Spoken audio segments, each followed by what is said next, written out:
today. Have you stopped doing your favorite activity due to chronic aches and pains? Let Eastern Physical Medicine and Rehab help. They provide regenerative injection therapy that can help with osteoarthritis, joint pain, carpal tunnel, and plantar fasciitis. Eastern Physical Medicine and Rehab will help you get back into the groove. Eastern Physical Medicine and Rehab, 2245 Stantonsburg Road, across from the hospital. Call 215-9294 for an appointment today. This is Pirate Radio, WGHB Farmville, 1250 and 92.7 FM Greenville, WDLX Washington, 930 and 104.1 FM Washington. The following is an exclusive presentation of Pirate Radio, the voice of the pirate nation. Welcome to Pirate Radio Live. You can paint this with purple. Now live from the Pirate Radio studios in the heart of the Pirate Nation, here is your host, Clip Brock. Hello and welcome in to a Tuesday edition of Pirate Radio Live. Clip Brock here with you inside the Pirate Radio studios. You can check us out today on Pirate Radio 92.7 FM in Greenville, 104.1 in Washington, also 1250 and 930. We're online, pr927fm.com. And you can find the show in a watchable form on Facebook Live and on YouTube. So check us out there. Make sure you're subscribed to Pirate Radio TV on YouTube. You can watch Mike Houston's press conference in its entirety. Got that for you. And a bunch of other goodies there on our YouTube page, Pirate Radio TV. We already got one comment in the Facebook chat. And he's coming in hot, and he's coming in early. Benjamin, from last week, you may remember Benjamin, Don't Look Back Benjamin, where he said we should not look back at ECU's loss to South Carolina. Well, now he wants to look back at last week because he made a prediction. But Benjamin, I don't know if we can look back because you told us last week you didn't want us to look back. You're not that guy, pal. Trust me. You're not that guy. So I don't know if I'm going to bring up anything from last week, Benjamin. I don't know what you want from me. More on that in a moment. All right, big show planned for you. Blake Proehl, former ECU wide receiver, was killing it at Vikings training camp before suffering a season-ending injury. We'll talk about his great play at training camp, now his rehab, what's next for Blake Proehl, and talk some Pirates as well as ECU victorious over Marshall, and a lot of great receivers and tight ends in that game from Saturday night. We'll ask Blake about that and his thoughts on ECU through 3 weeks of the season. We'll talk to another former Pirate at 4 o'clock. Kevin Monroe will join us on the Fixed NC Live line. We've talked to Kevin after the first two losses. Figured we should get him on to talk about a win today. So Kevin Monroe will join us. He was there in Huntington calling the action with the voice Jeff Charles. K-Mo joins us at 4 o'clock. A couple of current Pirates join us at around 4:20. Bruce Bivens and Xavier Smith. Talked to those guys yesterday inside the Pirate Radio studios. We ran out of time on Monday's show, so we'll hit those interviews with those two gentlemen coming up today in the second hour. And Stephen Igoe, Hoist the Colors, will be here as well at around 4:40 on into hour number 3. We'll make some picks. His Broncos are 2-0, and we'll see if he knows anything about Charleston Southern. We will dive into Charleston Southern coming up Thursday on Pirate Radio Live. David Shelton is the beat writer for Charleston Southern for the Post and Courier down in South Carolina. So we'll talk to David Shelton coming up Thursday on the show because I got to be honest, I do not know much about the Buccaneers other than they beat the Citadel and lost to Monmouth. That's about all I can tell you right now. So we'll get a closer look at them later in the week. We'll see if Igoe knows anything about them coming up later today. Also, the big man on campus, Jeff Nadu, will run through the college football card with us. Interesting game coming up Thursday night between Appalachian State and Marshall. And App State is a 7-point favorite. Jeff Nadu has already made a play on that game. So we'll talk about that Thursday nighter and a lot more coming up with the big man on campus in about 40 minutes or so. All right, let's hit today's rundown. Shirley Rhodes and Chandler Honeycutt are here. And intern Jalen just dropped by as well. Intern Macon on the way out. Did some great work earlier in the day. And folks, we will let's get to the rundown. Let's get to Mike Houston's comments from today. If we have time at the end of the show, we'll play more of these. But do want to hit just his opening comments coming off the win. East Carolina victorious and come from behind fashion against Marshall. And here's what Mike Houston had to say about it. Good to be back. Good to come back off of a really impressive showing by our kids and a big road win for our program.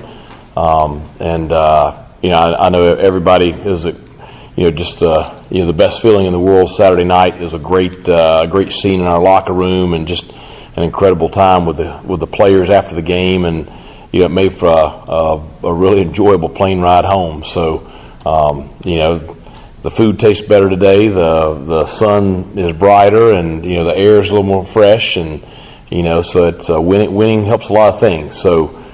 Excited to get a big road win over a very, very good opponent in a very challenging atmosphere and situation. Should be a win we can build on. And looking forward to being back at home this weekend in front of a home crowd in Daddy Ficklin Stadium, expecting a large crowd, and excited about the matchup with Charleston Southern. Winning indeed cures all, and this is a great opponent to have following a win, I think. Charleston Southern, because you can build on it, pick up another win, which will give you 2 positive, upbeat weeks before you play the conference opener against Tulane coming up next Saturday, 3:30 at Daddy Ficklin Stadium. So Pirates getting back to work this week. We talked to the guys in the Players Lounge yesterday.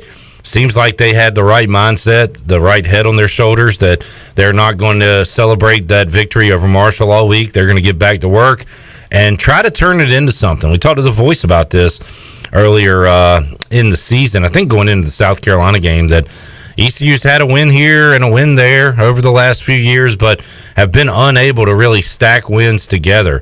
And now you got an opportunity to get 2 in a row, and you can turn that into 3 in a row, and then just keep it going from there. But 1 week at a time. Up next is Charleston Southern for East Carolina. We will have more Mike Houston comments if we have time coming up later on in today's program. All right, number 2 on today's rundown, Relax. RELAX. Aaron Rodgers' famous words from years ago. Also a great 80s song. Relax. Who sang that? Oh, You're the music trivia. Frankie Loves Hollywood. All right. Look it up.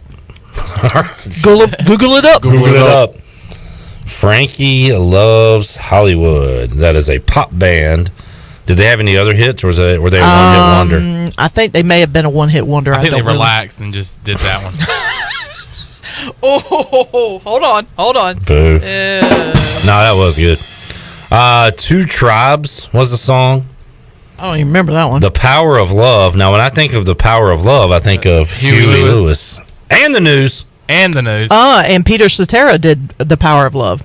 No, that was The Glory of Love. Never mind. They also had a song that, it's funny because Chandler says this every time somebody walks in his house.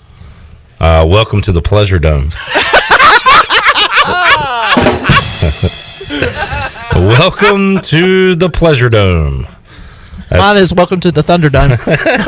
Oh, you got my house wired or something? Mine is Welcome to the Jungle. All right, so there you go. Shirley's is the Love Shack, baby. That's right. B-52s. Look, did I get that right though? Yes, Shirley. Okay, I just wanted to make sure. You're right, like you always are.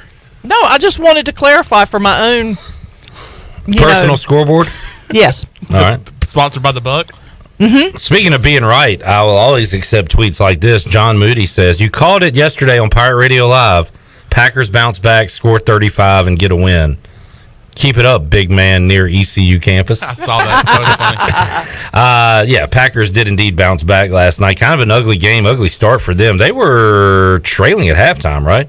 Was it 17-14? Yeah, they couldn't stop the Detroit offense there for a moment. Now, Detroit put up a ton of garbage points against San Francisco, but they've been pretty frisky in their first 2 games. But, yeah, it was 17-14 at the half, and then the Lions shut out there in the second half. And Jared Goff was like the Wicked Witch of the West when it started raining, because he just melted and the ball kept slipping out of his hands. He fumbled a snap. He fumbled a snap. He fumbled one that he went back to pass. He was pulling his arm back. And Peyton Manning said, that's something we practiced every week. 2 times a week, me and Jeff Saturday, even if we were playing in the dome, we practiced with a wet ball. Let's give out our Manning Fest grades for week 2. 9.5. All right, I'm right there with you. And look, I'm loving the guests, too. It's 2021. We got to criticize everything, even if it's cool. And especially when something becomes too cool, then you have to start really criticizing it. Sometimes the guest and the lag on it is a little uncomfortable, especially when Brett Favre and Peyton Manning kept, Chandler, you say something. Yeah. You go. Yeah, well, you go. You go ahead and now. But what about? All right, so we both keep talking, but I'm going to let you go this time. Okay, well, are you there? Anyway, I'll go ahead. That happened pretty much the entire time they were trying to talk to Brett Favre. And Rob Gronkowski's kept freezing up. There was one time it was just he was talking, but he was just frozen. Gronk was great. Yes, he was. Gronk was great. I did see that.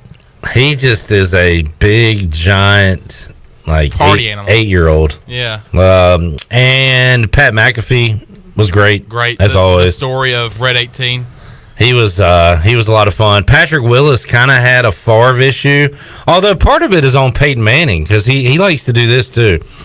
Chandler, tell me about your last high school game. Oh, man. What happened in that game? Well, see, I actually played in Tarboro. Because it reminds me of my last one where I had all this stuff happen to me, but what about yours? Well, we played in Tarboro. Because in the third quarter of that one I was thinking of, that happened. Did that happen to you too? Well, we played Tarboro, who had 3 running backs. Todd Gurley went to Tarboro. I remember him. He played for the Rams and Falcons. What's he doing now, I wonder? But anyway, what about the game you were talking about? Well, they just... we got to take a break. Stick with us through the break if you can. We'll be right back. Peyton Manning has a hard time letting the guy answer his question. I haven't noticed that, but I think now that I think back on it, I do see that. And talking about going to break is so awkward because it's a lot of times the guest is talking. They're like, all right, we're going to break. We'll be right back. Pat McAfee twice did Peyton say that was a good punt, and it would just be silence, and it would go to break. And I don't know if Peyton was actually playing with him and just wouldn't say it, but I think it was more of Peyton didn't hear it, and then it just goes to break immediately. And but having said all that, it is awesome.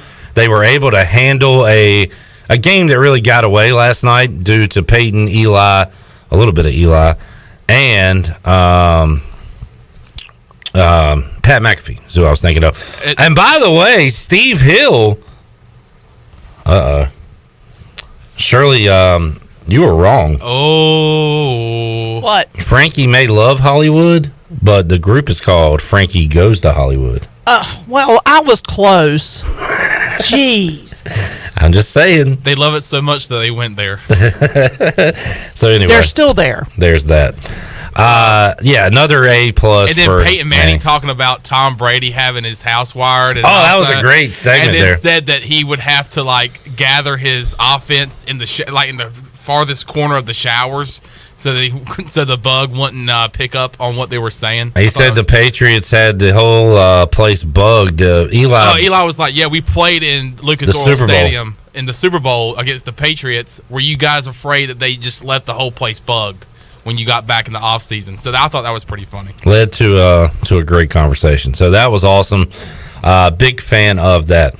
I've been a big fan of the Carolina Panthers the first 2 weeks of the season. They are one of a handful of teams, Chandler, that are 2-0 against the spread, but I'm a little nervous about seeing 7.5. Yeah, I don't like that, especially in the National Football League. That's very high. Davis Mills starting at quarterback. The Texans stink, but they've been very feisty in their first 2 games.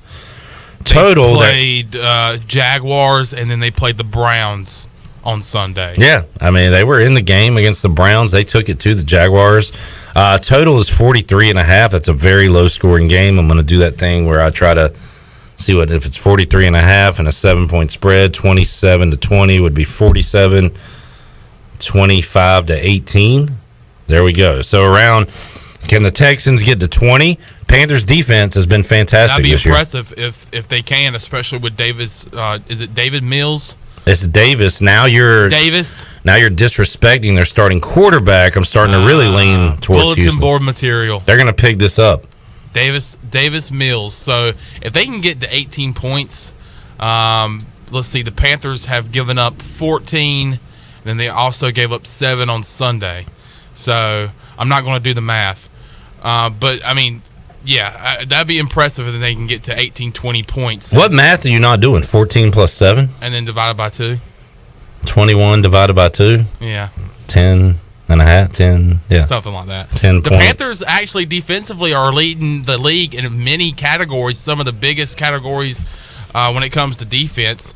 That young defense, I'm telling you, I love it with Brian Burns and then Hassan Reddick. Complimenting him on the other side. So the biggest thing I want to see is offensively. How can we do offensively on the road? Thursday night, short week. Tony Dunn says lock. I'm taking the Texans. Oh, no, it's the Dunn lock of the week? Dunn lock. I can't wait to see what the Brock lock of the week is this week. We'll have that for you later in the week. Blake says, regardless of a Panthers win, what's the over-under for Christian McCaffrey fantasy points? 25 and a half, 24 and a half. I was going to say like 22 and a half. The baseline is 20, pretty much. Yes. PPR league especially. He's going to get the ball. Don't worry about that. He's going to get it a lot. So there you go. Panthers and Texans coming up Thursday night. Let's take a quick look at the MLB playoff races. Thank you to the Baltimore Orioles, the worst team in baseball, for beating Philadelphia last night. That helps out the Braves. The Braves now have a 3-game lead over the Phillies thanks to Atlanta's win over Arizona. So that race is still going on. The Braves and Phillies will play a few games next week in Atlanta. We'll see if how close it is when they meet up next week. Central Division's over. That'll be the Brewers division. There's a great race in the West between the Giants and the Dodgers. Giants up 1 game. Both of those teams have clinched a playoff spot. So the wild card's either going to be the Giants or the Dodgers taking on, it appears to be the Cardinals.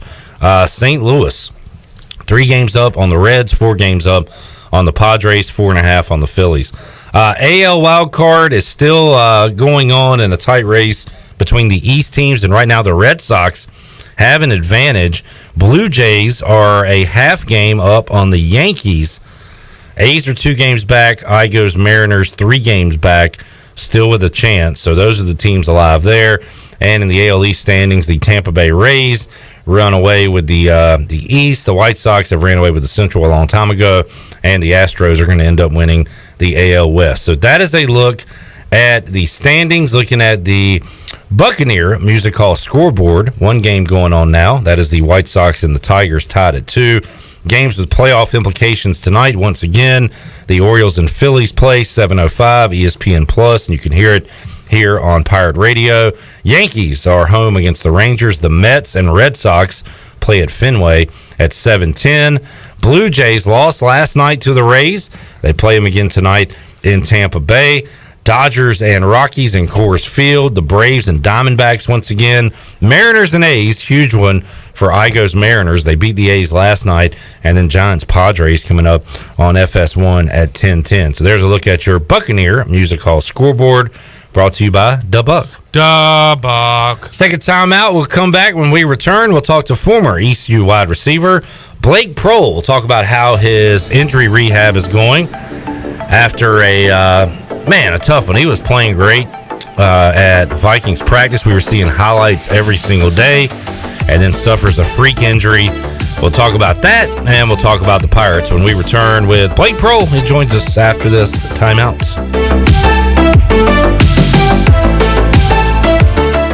Here with Mike Mullis from Fixed NC. And Mike, you were telling me the other day, people ask you all the time, I didn't know you did that. What does that mean? You know, anything that involves property damage repair, call us first. If it's your crawl space, you've got interior humidity issues, a water loss, your ice maker line breaks, obviously fire and smoke, everybody knows we do those. But anything that involves interior or exterior property damage, we're your repair experts. Mike, how can everybody get in touch with you? 252-999-0001 or fixednc.com.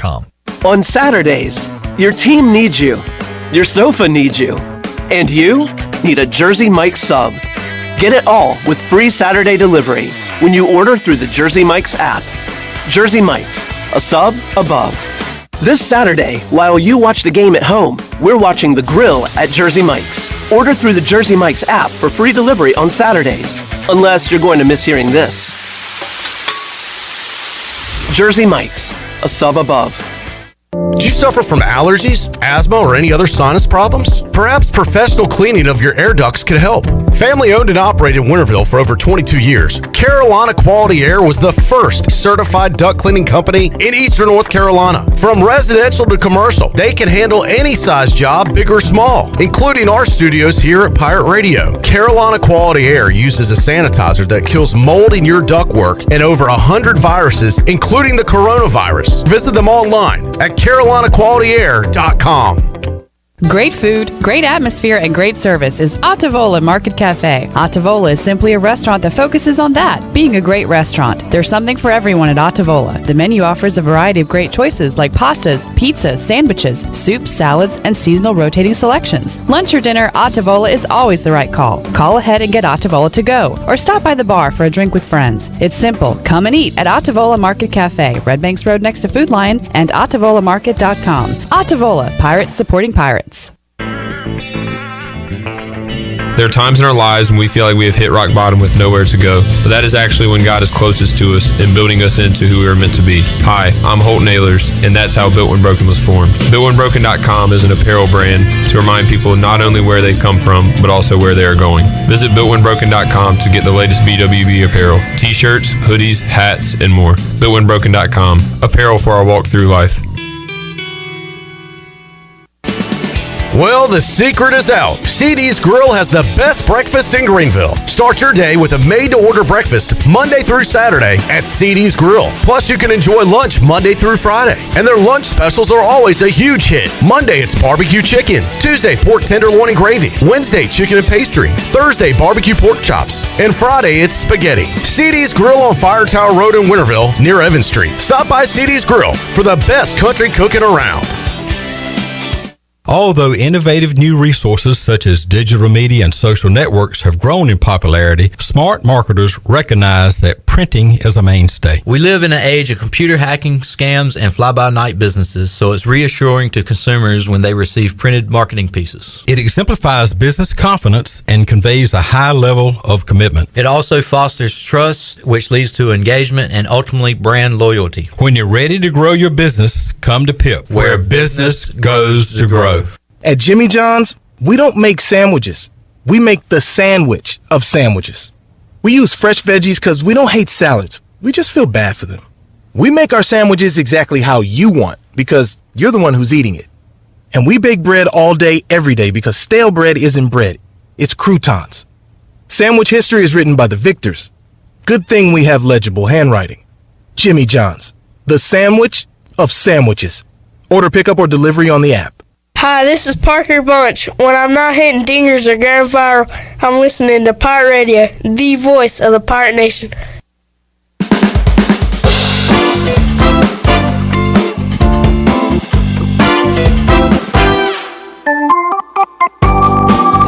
You're listening to Hour 1 of Pirate Radio Live. Do you need custom t-shirts, apparel, or promotional items for your business, organization, or event? Keep it local. Print it local with University Sportswear. Contact them today at universitysportswearenc.com. Now, back to the show. Welcome back. Are you in outside sales and looking for an opportunity to increase your earning potential?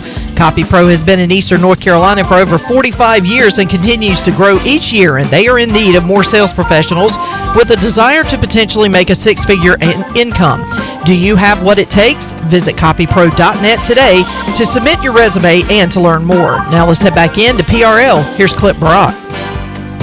Alrighty, back with you on Pirate Radio Live here on a Tuesday. Still to come on today's show, Kevin Monroe, former Pirate, now the color analyst on the Pirates IMG Learfield Sports Network. He'll join us at 4 o'clock. Stephen I goes in later on. We got some current Pirates joining us in the Players Lounge, Bruce Bivens and Xavier Smith. And we'll look at week 4 of the college football card with Jeff Nadu coming up next segment. But right now, we'll head out to the Fixed NC Live line and talk to a former ECU wide receiver Blake Proehl joining us today on the program. Blake, great to catch up with you, man. How you doing today? I'm doing great. Thank you guys for having me. Yes, sir. And Blake, well, let's talk about the bad news, man. We were following you this offseason and, following the Minnesota Vikings team account, the beat writers accounts, and it seemingly every day had a highlight or two of you making a play and making a great catch, running a great route, and you were well on pace to be, at the very least, a Vikings practice squatter, but potentially making that 53-man roster. And then the freak injury happens, and in an article I read, Blake, it said your knee buckled in a non-contact fashion during a one-on-one drill. You can verify that or not, but man, tell us about the great camp you were having, and unfortunately how it all came to an end over the summer. Yeah, it was going really well. It was towards the end of camp, and we were having a joint practice with the Denver Broncos. So, it was a one-on-one towards the beginning of practice, and it was non-contact. It was a pretty harsh cut that I tried to cut off, one leg with, which isn't smart, but it was a lot of adrenaline, first joint practice and stuff like that, and I had been doing really, really well. So, I think it just kind of got the best of me, and yeah, my knee buckled pretty good, and it was pretty nasty, to be honest with you. But I'm just rehabbing now up here, and so the camp. As far as the camp though, I was getting the offense down, getting reps with the twos, sometimes the ones, depending on the day and stuff like that. So the good thing is, I'm here. I'm in meetings. I go to practice. I lift. I have treatment. I'm on IR. So so I'm still grateful to be here, and because I was a free agent, so they easily could have sent me home with an injury settlement or whatever. So I had to be doing something right, I guess. But yeah, it's going well. That's awesome. So you're on IR. Are you still? But you're still there with the Vikings? Yeah. Okay. I got yes, sir. So I'm there every day. That's great. What is the? You went over a little bit of it there, but what's the day-to-day like with your rehab, Blake? And what is the outlook on you, getting back on the field, running routes, catching balls again? What's the timetable look like on all that? Yeah. So it's kind of like an ACL. It's just a little bit extra. Like I kind of did a little bit more this time, but it's the same kind of timetable as an ACL. Maybe adding a few months, but by next training camp / OTAs, like I've talked to them. I should be like running routes and all that by OTAs, but they probably will save me a little bit for camp. Is from what they've told me. So right now I'm just kind of like taking my time and making sure I do everything right so I can be back at the same level I was, or obviously like I want to be better than I was physically and mentally for next camp, and kind of hit the ground running to make the active just like I was on track to do this time.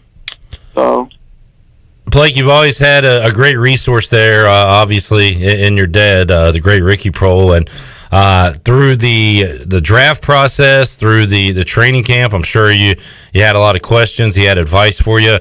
And now, how about during the injury process? This is not, the first time you've dealt with an injury. You had one earlier in your career here at ECU, if I'm not mistaken. So you've been able to bounce back before. You can do that. But how much has he and maybe some other people that have gone through that before helped you out through this? Yeah. Well, the funny thing is, I do go to my dad for lots of advice, but injuries is one where he was lucky. He played 17 years and never had surgery one time. Wow. So for me, like, he is very smart, and he played through injuries and stuff like that. So he knows the game and knows the body well and how to perform through injuries. But this specific one, it's tough. There's common sense things that he knows, but I really listen to the doctors who, because this was a pretty big injury. So it's funny that you said that, though, because my dad, luckily, he didn't really have to go through surgeries or anything like that. That's nuts. I knew he had a long career, Blake. Couldn't imagine he got through it surgery-free. That's unbelievable. Yeah, it's crazy. But I'm thankful for a lot of my trainers here. I mean, we have one of the best medical staff here at the Vikings. one of the best surgeons here, and a lot of my teammates. I mean, I'm really close with a lot of my teammates. I know Adam Thielen is somebody I'm pretty close to now, and he's been through some injuries, and he's helped me a lot just mentally and coming in every day with the same attitude. It's really good to have people like that to talk to every day and be around and go to practice with and be in meetings. So it kind of keeps me busy. And then I love treatment because I'm getting better every day. Even though it sucks and it hurts, I'm able to get better and push through some pain, and the next day I feel that much better. So I just kind of take it one day at a time. That's great to hear, and great you have a solid attitude about it, Blake. And I was going to bring up Adam Thielen, another undrafted free agent, and if there's a bar set for undrafted free agent receivers, that's the one you want to look at. That's the one you want to be like. He has put together an incredible NFL career, still getting it done this year. I think he has 2 touchdowns in 2 games for you guys, and he's got to be a great resource, and as you said, a great friend for you to talk to about what you need to do to have a successful NFL career.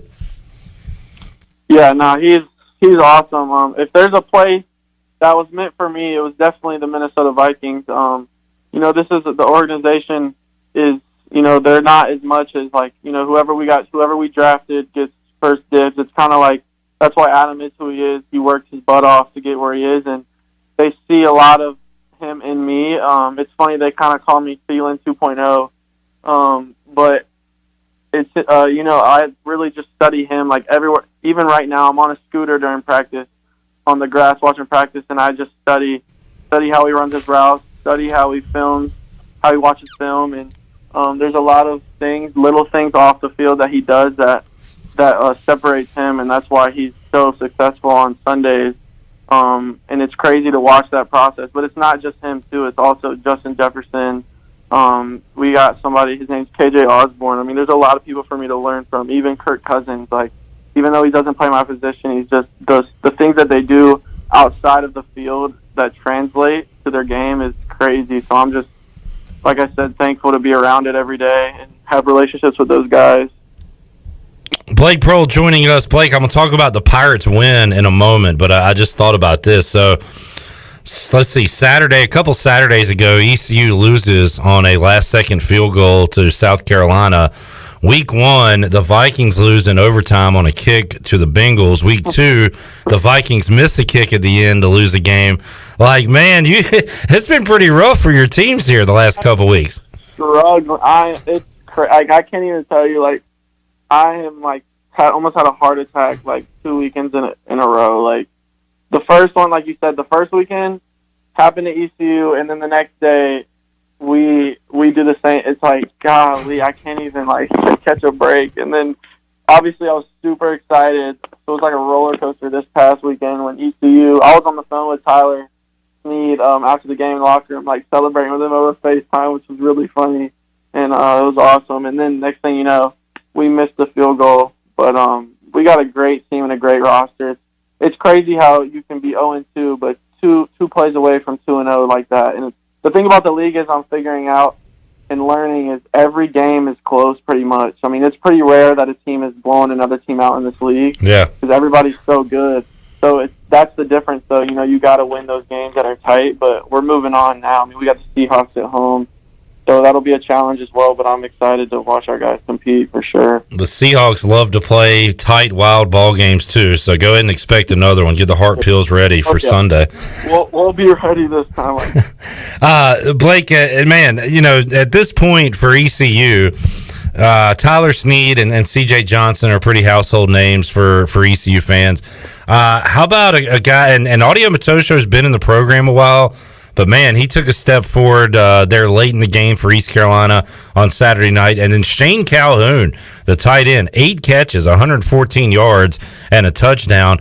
It was awesome to see Holton Ahlers not just relying on, the old faithfuls he's gone to in the past. The Pirates had a lot of guys stepping up the other night.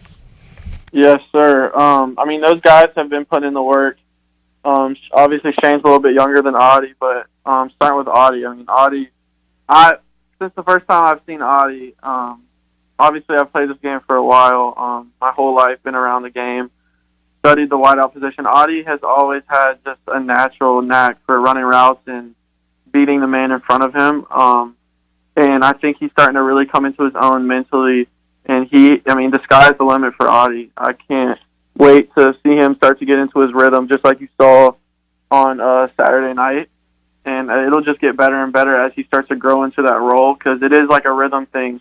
And I think he is growing into that, because he can be so good of a receiver, especially for ECU and the way we like to throw the ball, especially when we get going. And Shane's since he came in, he's a little bit younger, but he's a beast as well. And you guys got to see that Saturday too. And like you said, when Holton's able to rely on guys and he trusts everybody around him, that's when Holton is able to do what he does, and run around and make plays like that. And that helps Tyler and CJ as well, kind of get pressure off their backs when, defenses might be shadowing them. So I think it's the beginning of something great.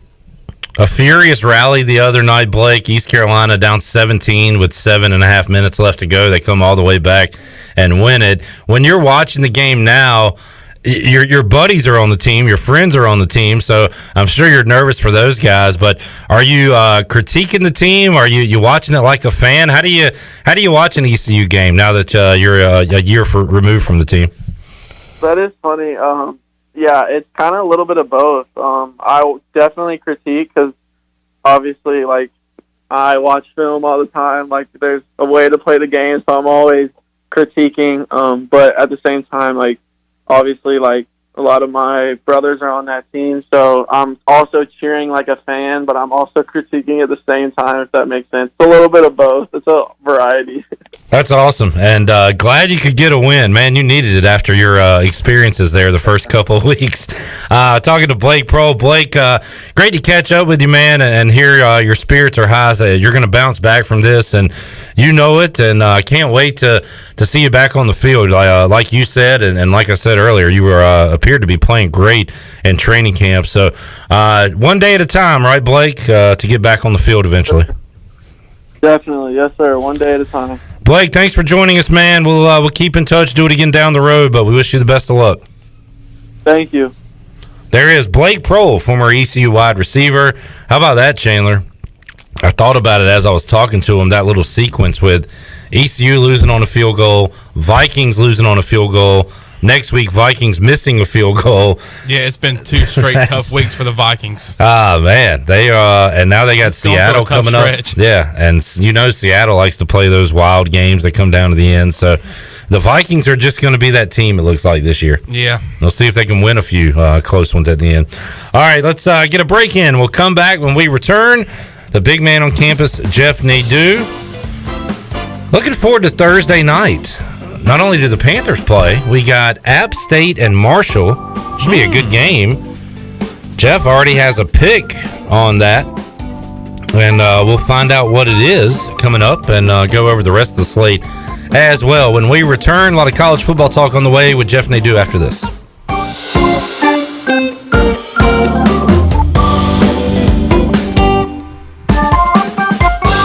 The Buccaneer Music Hall is your beacon of music in the land of pirates and ENC. Open 7 days a week. Plus, the Buck has live music every night, along with football. The Buck has a brand new 15-foot 4K screen, the only one in Greenville, and over 18 big screens with all your college and pro action. Sunday Fun Day will also be stocked with the biggest Bloody Mary and Mimosa bar, along with the NFL Sunday Ticket and food trucks out back. Check out the Buccaneer Music Hall. Open every day, noon until 2 a.m., with live music every night, and now football and food trucks during the day.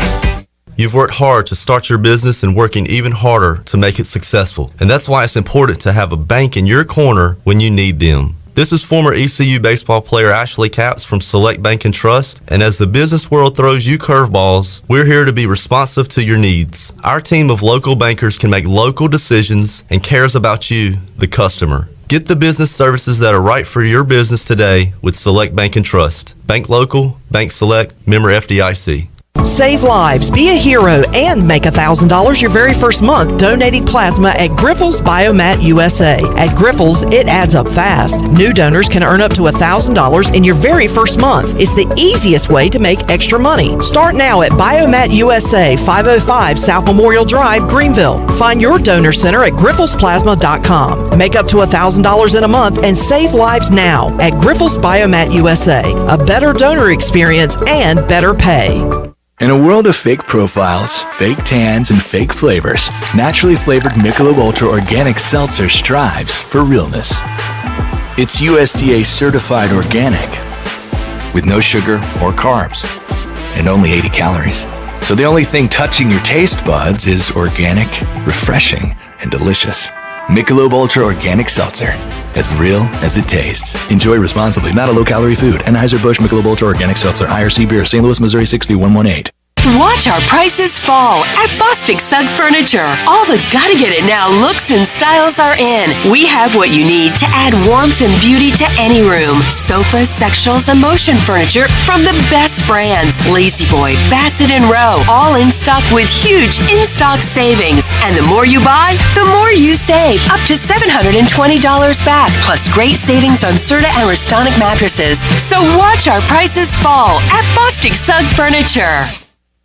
Hey Pirate fans, your one-stop shop for all your tailgate essentials is Shimmer Boutique. Need some purple and gold to wear? Shimmer has a great selection of clothing for men, women, and children. Need some shoes? Shimmer has the best selection of Hey Dudes around. Need a cooler for tailgating? Shimmer has you covered with a huge selection of Yeti and outdoor accessories. Shimmer, just 1 minute from the stadium on Greenville Boulevard behind Starbucks and in Winterville and Jacksonville. Find us online at shimmerboutiqueonline.com. Go Pirates!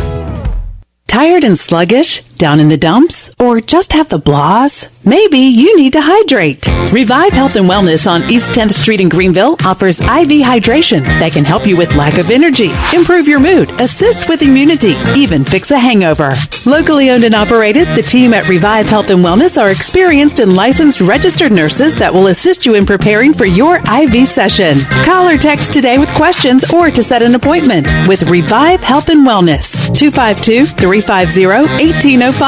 That's 252-350-1805. Hello, Pirate Nation. This is Jamie Cuccinella, inviting you and your family to come by Cuccinella's Pizzeria and Italian Ice. Cuccinella's has been serving our special family recipe New York-style pizza since 1932. We think you'll taste the difference in just one bite. When you come in for a pie, don't forget to try our house-made Italian ice or gelato. We make small batches every day from scratch with all fresh ingredients. Cuccinella's on Old Tar Road across from Plant and See, Cuccinellas.com, and on Facebook and Instagram. This is Coach Steve Shankweiler, offensive line coach for East Carolina University football, and you're listening to Pirate Radio, the voice of the Pirate Nation.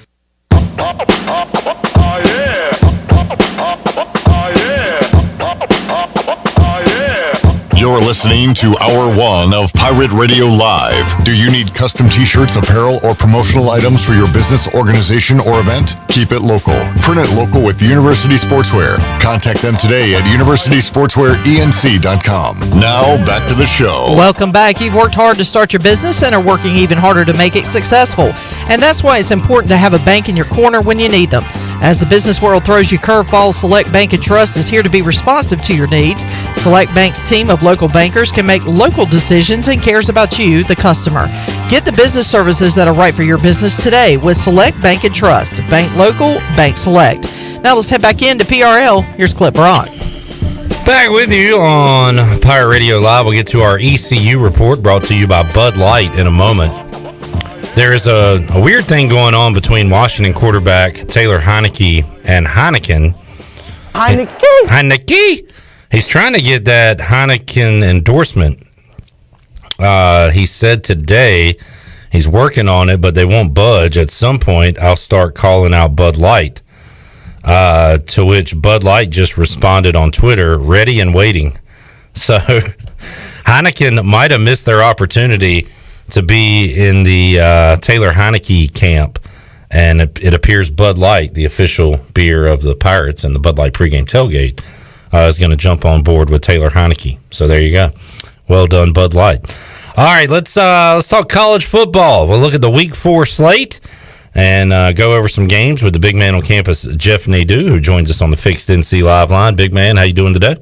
Pretty good, Clip. How are you? Hey, I'm good. Last time we talked to you, you were coming off just seconds off a loss in college football. Hopefully things turn for you that Saturday night and on Sunday. And I know you're coming off a winner last night, so you in better spirits this conversation with us? Well, I mean, I didn't have a great weekend, but I definitely found some winners late. I hit with a total on Saturday night. I hit with, I had the Ravens. I had the over in the Viking-Cardinal game. You touched on the win last night. I had a couple losses thrown in there, but, I had a small losing week. But all of a sudden, I actually, from your call on, I did okay. Jeff, question on the East Carolina line. They're playing an FCS opponent this week, Charleston Southern. When do we usually start to see those lines trickle out, Jeff? I haven't seen anything yet. Maybe it's out there and I just hadn't seen it. But when do we start to see FBS versus FCS lines during the week? Yeah, you won't see them till Friday. When you look at where the line should be, I don't know. I mean, Charleston Southern's actually not a bad football team. I don't know. I would say East Carolina will be a sizable favorite, but it's not going to be. I took a stab at it, Jeff. I saw their last score against Monmouth where they got beat pretty good. They did beat the Citadel the previous week. I said like 28. I mean, is that a fair guess? I was going to say 19.5. Okay, so maybe I'm a little high. All right. I mean, and I could be wrong. I mean, Charleston Southern generally is a pretty good FCS team, but East Carolina, has struggled with these games over the years, and this is a team that will maybe struggle to get to a bowl game. So, but look, I will say, and I texted you kind of as that was going on Saturday, and I was blown away. It was kind of a surprise thing to a lot of people.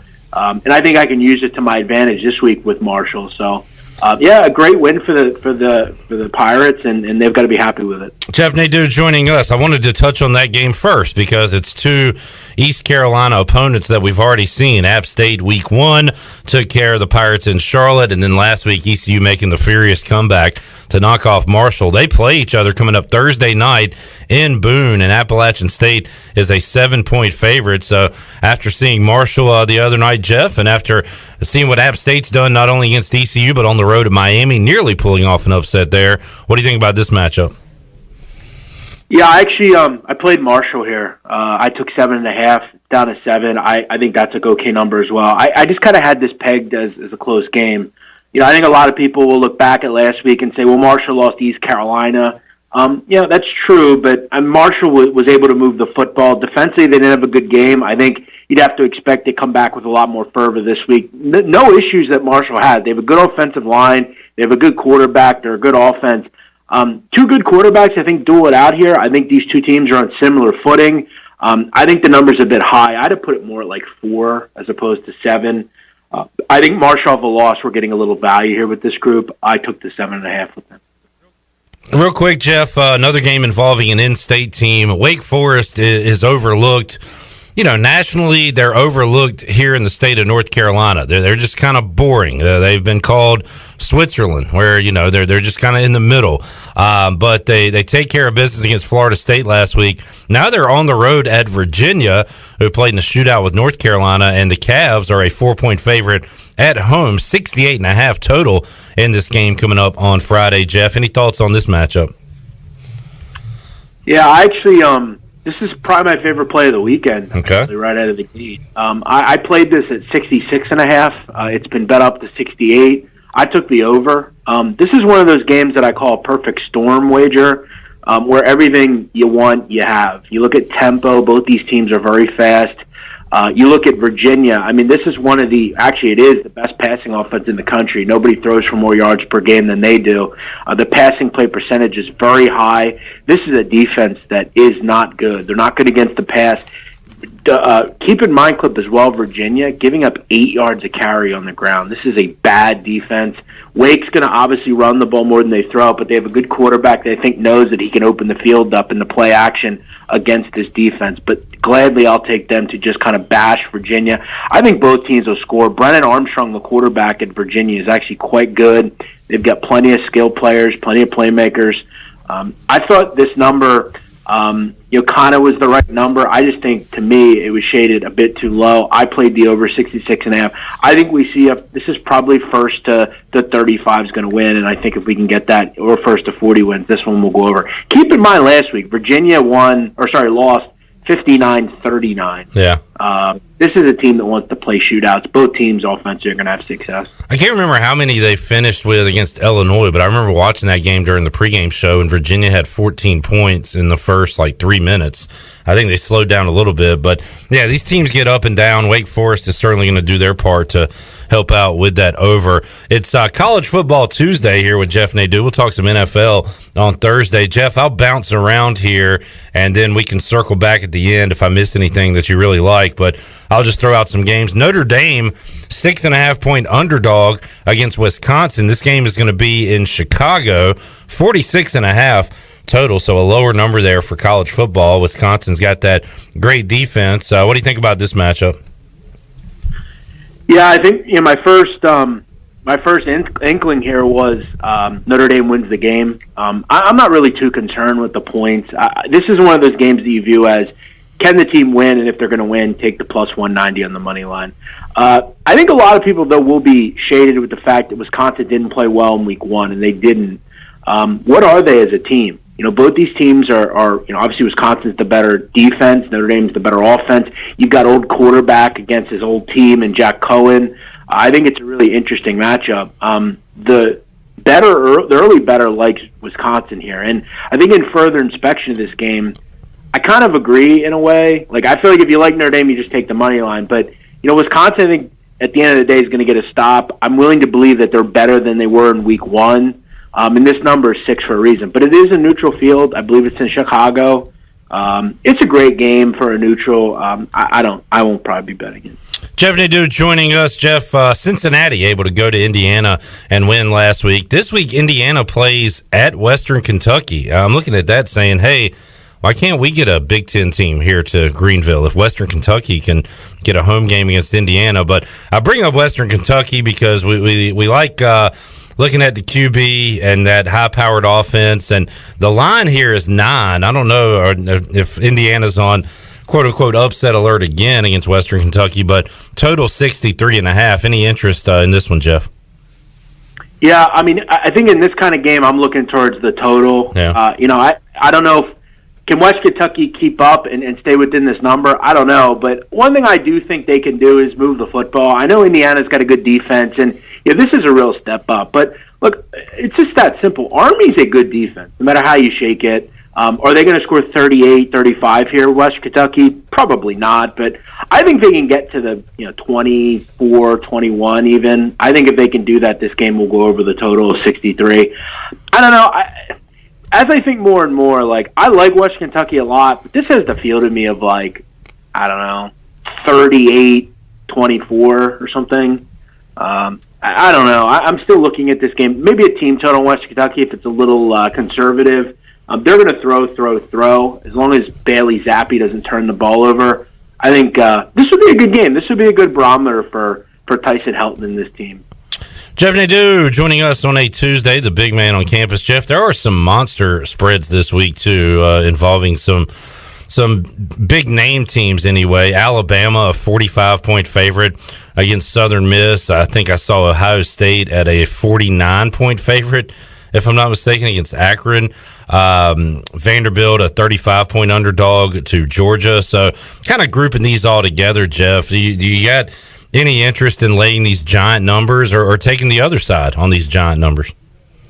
Well, I think with Alabama, I'm not real interested in laying big numbers with them. It seems like they kind of lose interest in second halves against teams like this. Keep in mind, Alabama has Ole Miss on deck. That's kind of an interesting game, I think, for them. Yeah.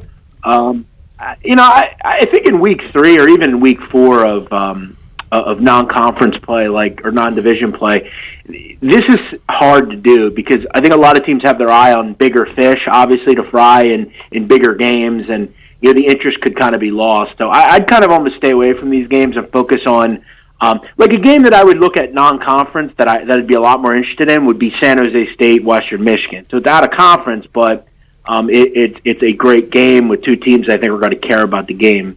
But yeah, I'm not going to probably be getting the biggest spread that I would get involved with would maybe be Coastal Carolina against UMass. UMass is pretty bad. They're without. They have all sorts of injury issues right now. Weirdly enough, Clip, I actually had UMass on Saturday. I remember, I think I said it on your show, I didn't understand why Eastern Michigan was so many points to them. UMass came to it a back door, but I think Coastal kind of has their way this week. All right, one more kind of headliner game, and then we'll talk about what else you like, Jeff. But one of the favorite games I was on this year, it was after an early ECU game, so I was able to go home and watch the scene at Arkansas when they took on Texas, and they just pounded the Longhorns that night. Well, they're back at home this week against Texas A&M. They're 5.5-point underdogs. I hadn't watched a lot of A&M, Jeff, but I know that they have not been the power, at least appeared to be, that folks thought they'd be heading into the season. So Texas A&M minus 5.5. This is your 3:30 CBS game coming up on Saturday. Total at 47.5. Any lean one way or the other on this one? Yeah, if you go back to Pick Central, the last show I was on there, I remember they asked me, like, who was an overrated team you thought? I thought it was Texas A&M. I didn't understand the rookie quarterback and, the young offensive line. And, this is a tough game. I think both teams are a lot better on defense, especially Arkansas, that we give them credit for. I think this is probably first of 20 wins. I'm becoming more and more interested in Arky here at home, but another headliner, SEC on CBS game that just doesn't do a whole lot for me. One game I will say that's kind of more of a headliner is I'm blown away at how big of a dog Rutgers is. Oh, yeah, against Michigan, yeah. Yeah, I thought Rutgers, is a buy-on team, and I think at this point Michigan could be a buy-against. Like, I feel like they're just a little too loved at this point. Seems like whenever that happens with Jim Harbaugh, they kind of crap the bed, if you will. Michigan has been slowly bet up here to 20.5. Could Michigan just kind of barometer game this and win, and Rutgers isn't the team that they kind of think they are or we think they are? Maybe, but...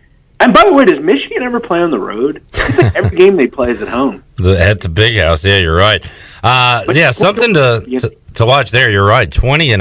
I thought I saw it at 20, and then it went down, and then maybe came back up. I don't know, but 20.5, 49.5 the total. That's 337 on probably ABC, I would imagine. Oh, yeah, one more for you, Jeff. Clemson and NC State. This one would have been a lot bigger if NC State didn't lay an egg down in Starkville a couple weeks ago. But any chance the Wolfpack can keep it within the 10 against Clemson, who, boy, they looked pretty ugly against Georgia Tech. Yeah, I don't know really how to take them right now. I really don't. I'm just kind of staying away from them.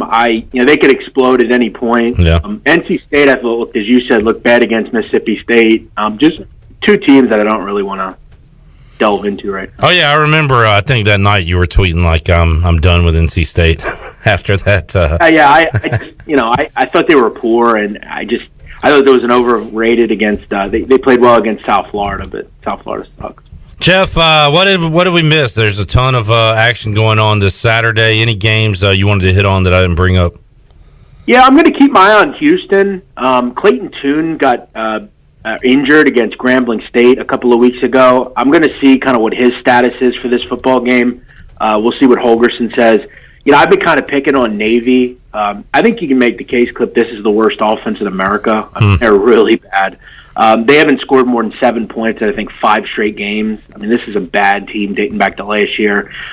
Houston, as we know, firepower. I think they have a pretty good defense this year. But I'm going to have an eye on Clayton Tune on whether he plays or not. I think, obviously, I want him at quarterback over the backup.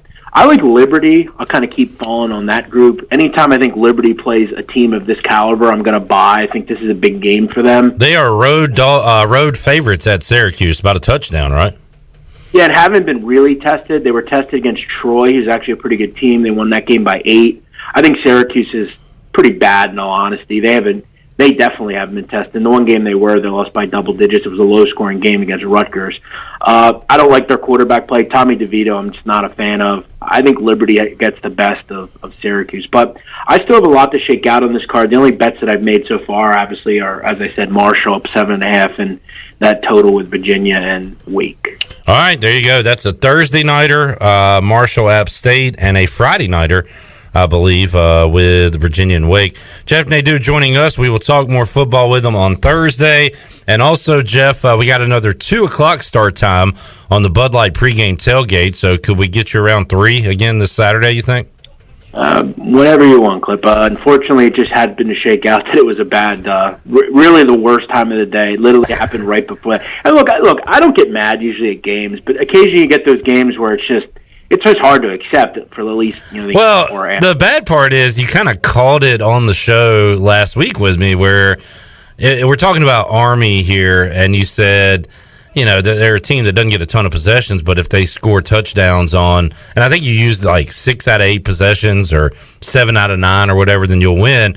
Well, they were 6 for 6 in the first half scoring touchdowns on possessions. Yeah, I think there were 2 possessions that they didn't score on, and the one that killed me was their last possession. Right. They settled for a field goal, and that was the difference. Look, they can't allow a kick six. It was clear. Unfortunately, Jeff Monken is obsessed with playing all the third string players in the second half. Keystone Cop UConn wanted to score every time they had the ball, and they wanted a moral victory. I don't know why they just didn't run the ball. The last possession was rough. It was actually on bad beats last night. Yeah. So, hey, real quick clip before I go. Yeah. I'm getting a story that crossed here. I don't know if you saw it, but looks like a couple of Rutgers players were arrested recently. So we gotta see what the story there. I don't know if they're important players or what, but not great. I wonder if that's why I saw, and maybe I thought I saw that number 18 and a half, and now it's up to 21. I wonder if that has something to do with it. Remember, people overrate. These guys might not even. True. According to some of the comments, though, one of the players is pretty good. So they're shooting people with paintball guns, not. Oh man, we had something similar to that here at ECU years ago. So it happens apparently.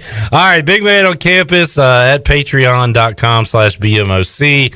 Got the Sit Down podcast. A lot going on, and we'll talk more football with you. Some NFL on Thursday, Jeff.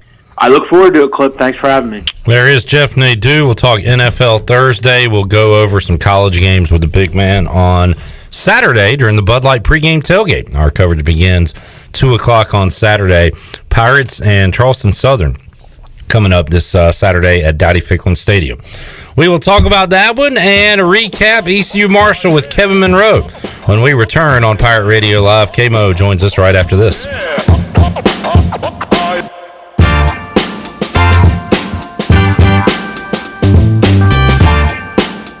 Hey Pirate Nation, this is Tom Brown from Brown & Wood Buick GMC Truck. We've been serving the Pirate Nation in Eastern North Carolina for 83 years. We have 4 brands, 3 generations, 2 showrooms, and 1 goal to make sure you leave a happy customer. This month at Brown & Wood, get an all-new 2021 GMC Terrain and save over $4,500 or 0% financing for 72 months. As always, Brown & Wood is the home of the lifetime powertrain warranty on all new and pre-owned vehicles. We're located on Greenville Boulevard next to the Convention Center, or shop us online at brownandwoodauto.com.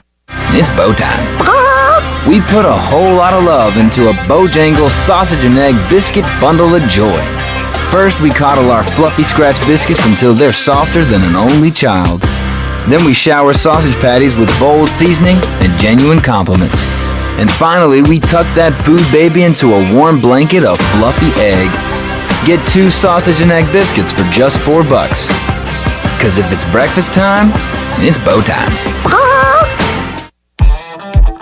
Pirate fans, get ready for a winning season and team up with Quality Equipment, your local John Deere dealer and proud sponsor of the ECU Pirates. When you do business with us, you'll get things done right. We're proud to offer a large selection of new and used John Deere equipment, a fully stocked parts department, and a highly trained staff who is here to support you throughout the life of your equipment. So get quality done right before every ECU game day and visit qualityequip.com. Hey, Troy D here for my friends at Villa Verde. If you know me, you know I love being outside, but finding a good place to eat outside can sometimes be tough. Well, our pals at Villa Verde have fixed that. Not only does Villa Verde have awesome, unique, one-of-a-kind dishes here in Greenville, they also have a brand new outside dining area. And this outside area is sweet. It's covered, you're in the shade, and cooling fans are on. Enjoy the comfort and relaxation of dining outside with our friends at Villa Verde. Villa Verde on 10th Street, a platform for good. Come and explore great shopping in downtown Washington at Naughty Life. Hi, this is Gina from Naughty Life, and new fall merchandise is arriving every day, featuring all the new Yeti products, like the loadout buckets and waterproof dry duffel bags. We have new fall clothes for men, women, and children. At Naughty Life, we have something perfect for any occasion, like new jewelry and a great selection of sunglasses from Costa, Reflect, and RCI. Visit Naughty Life on Main Street in historic downtown Washington and like us on Instagram and Facebook. Ahoy there, mateys! It's Captain Jack Spare of R&R Tire Express, your local tire and wheel shop in Greenville, offering affordable, easy payment options for easy ownership, savvy? Our customers love our treasure of tires and wheels, easy payment options, and customer care package, too. To learn more about R&R, stop by 3920 US 264 or rnrtires.com. I'm on site at the Gavigan Agency, and you guys have been taking care of my home and auto insurance for years, but I've been noticing that's not all you do. First and foremost, Brian, thank you for trusting us to help you and your family with your insurance needs. And you're exactly right. We offer a full host of insurance products to help protect our customers' personal and business insurance needs. Let me introduce you to Nathan Brannon, our commercial insurance specialist, and he can tell you about some of the other products we offer. Great to talk with you, Brian. As John mentioned, I specialize in offering general liability, commercial property, business auto, and workers' compensation insurance to independent contractors, small business owners, and larger commercial customers throughout eastern North Carolina. As a graduate of East Carolina University, I am passionate about taking care of my fellow pirates. Wow, sounds like the Gavigan Agency can provide you just about any coverage a business owner might need. So give the Gavigan Agency a call today for any of your personal or business insurance needs and let them show you the benefits of doing business with someone who cares. This is Pirate Radio, WGHB Farmville, W224EI Greenville, WDLX Washington, and W281CH Washington.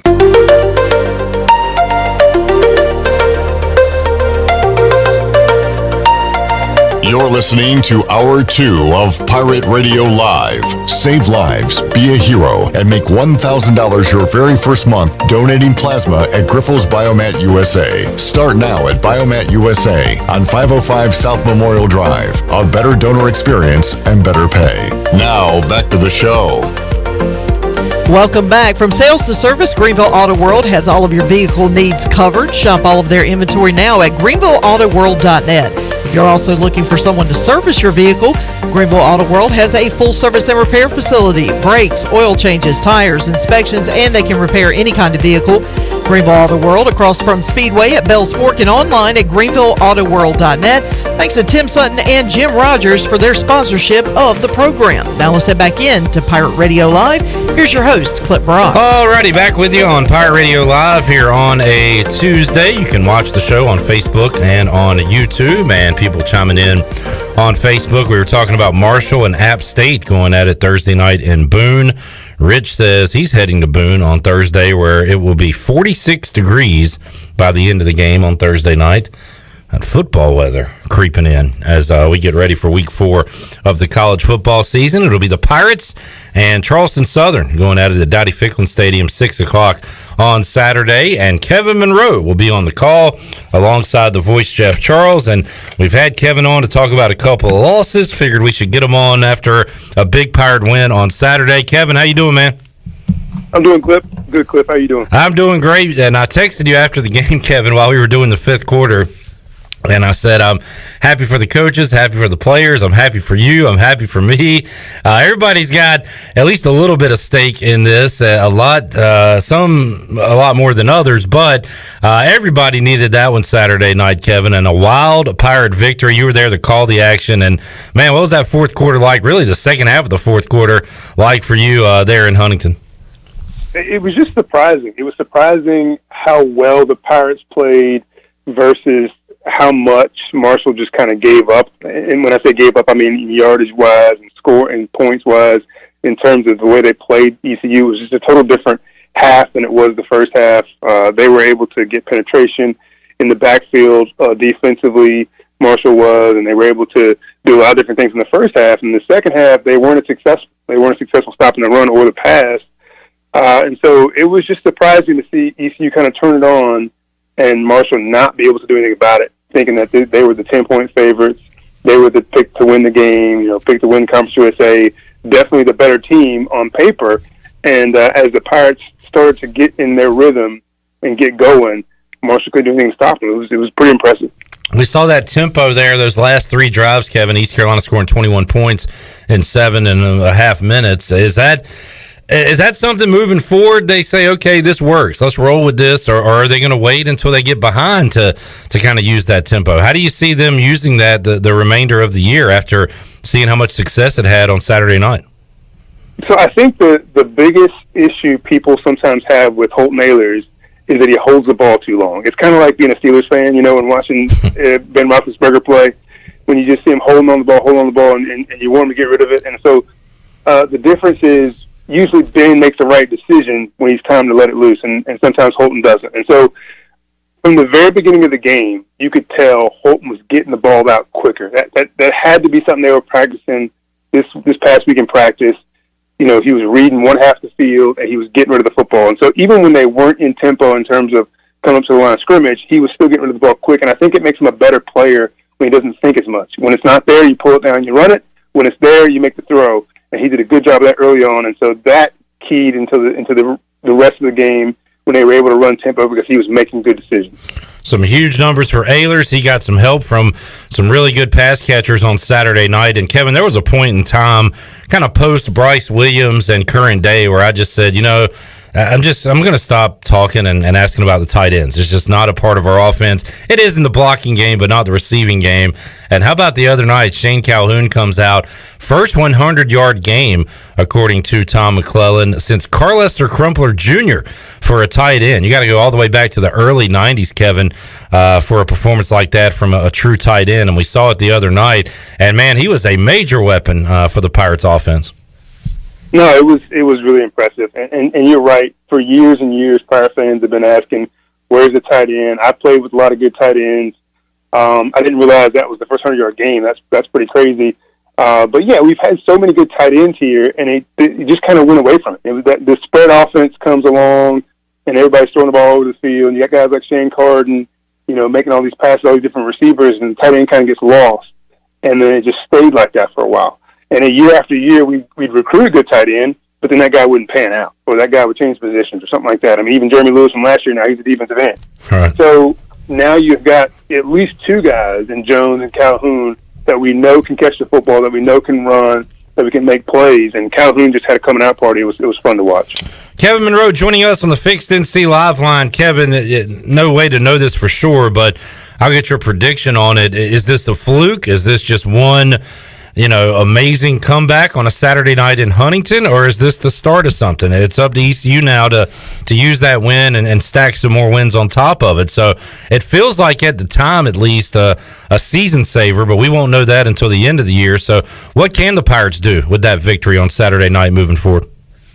So I said it on the air that I thought this was a program-changing victory. And the reason I say that is because it gets so easy to get used to losing, right? You lose. It's not hard to do. You just go out there. You don't do your assignments. You don't make plays. You lose, right? And it's easy to do that. It's a lot harder to do everything the right way, to work your butt off during the week, but then go out there during the game and make plays and do your assignments, and everybody's playing together, and then you end the game with a victory. That's hard to do. And to repeat that is even harder to do. There's very few teams out there that can repeat that week after week.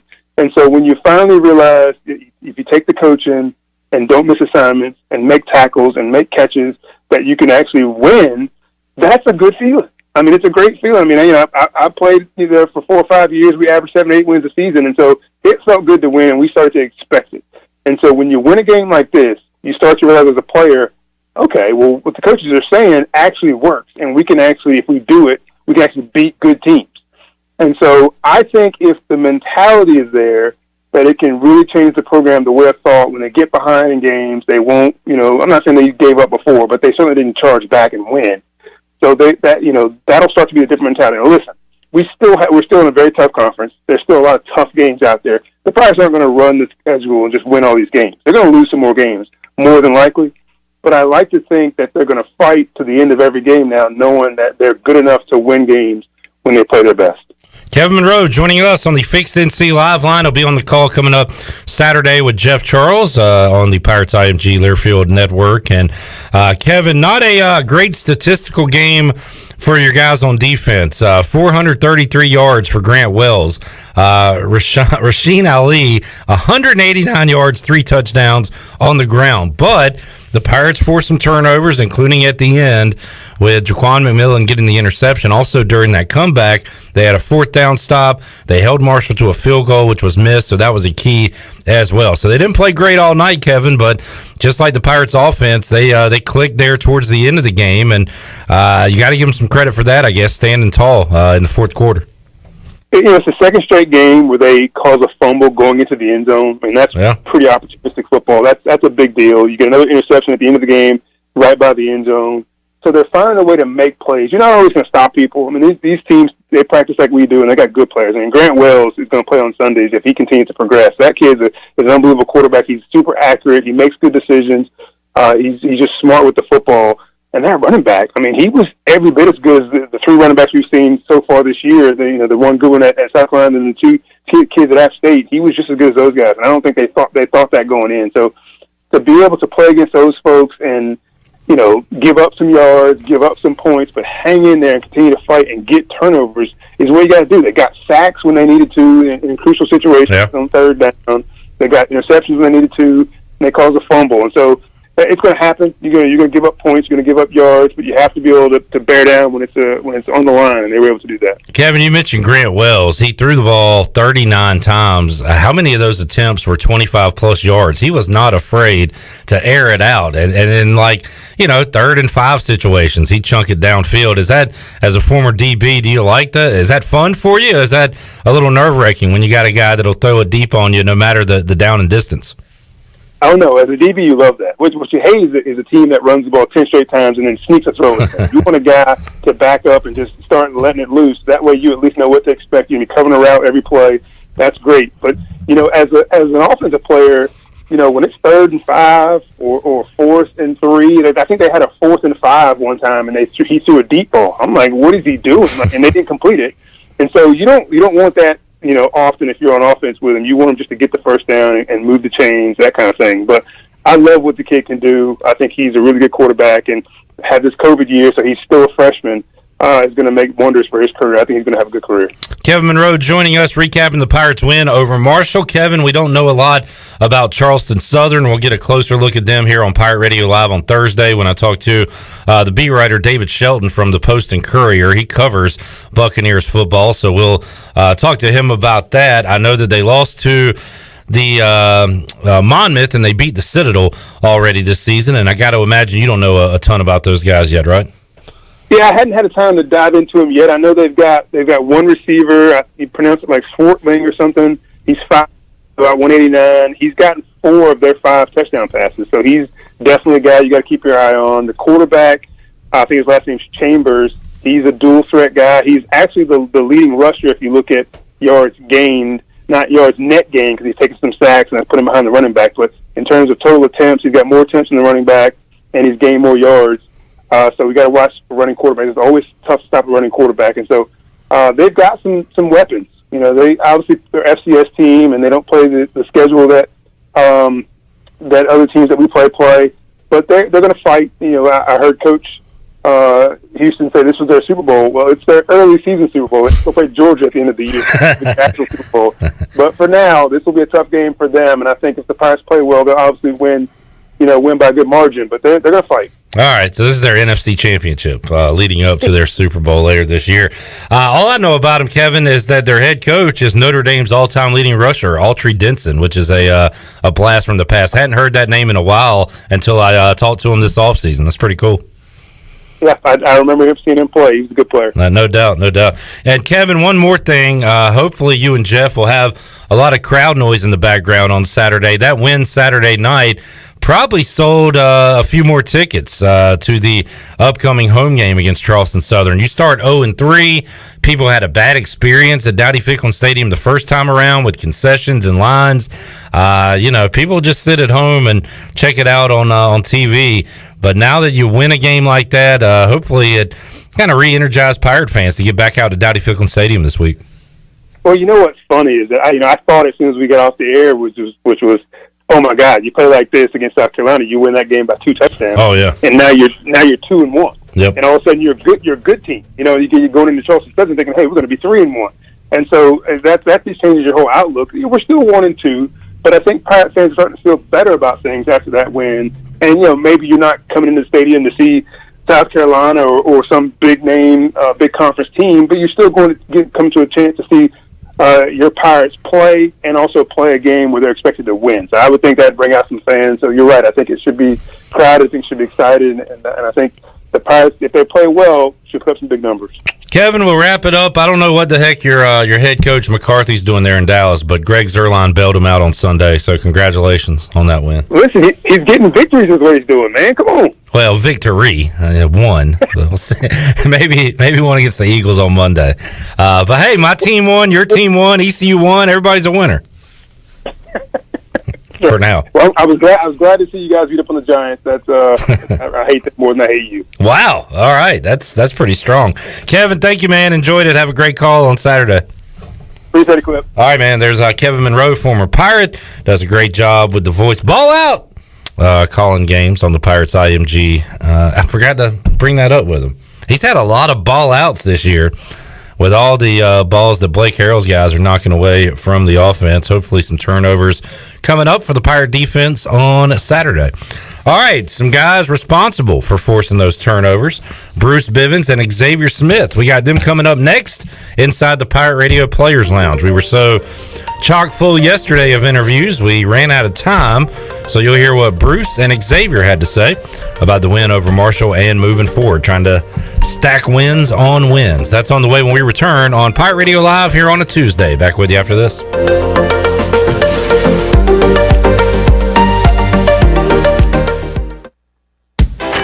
Buccaneer Music Hall is your beacon of music in the land of Pirates and ENC. Open 7 days a week from noon until 2 a.m., the Buck features live music every night of the week.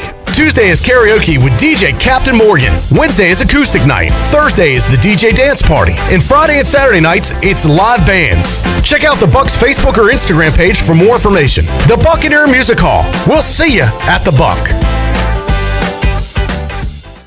Safety comes first at Greenville Utilities. Did you know that by itself, natural gas is completely odorless? As a safety precaution, a chemical is added to the gas that gives it a distinctive and unpleasant odor. This allows you to detect the slightest amount of natural gas both indoors and outdoors. If you smell a strong odor of natural gas in or near your home, you should immediately call Greenville Utilities. GUC maintains staff around the clock in order to provide immediate response to emergencies such as natural gas leaks. You can count on GUC to keep safety job number one. Be sure to check out David Price Construction for all of your commercial or custom residential renovation and building needs. Run by ECU alumni, David Price Construction specializes in commercial projects, maintenance on facilities, and large-scale residential renovations and additions. Proud to be voted the Remodeler of the Year by the Home Builders Association of Raleigh-Wake County in 2018 and Best Business Commercial Remodel Project winner for 2020. David Price Construction, the proud ECU Home Services partner.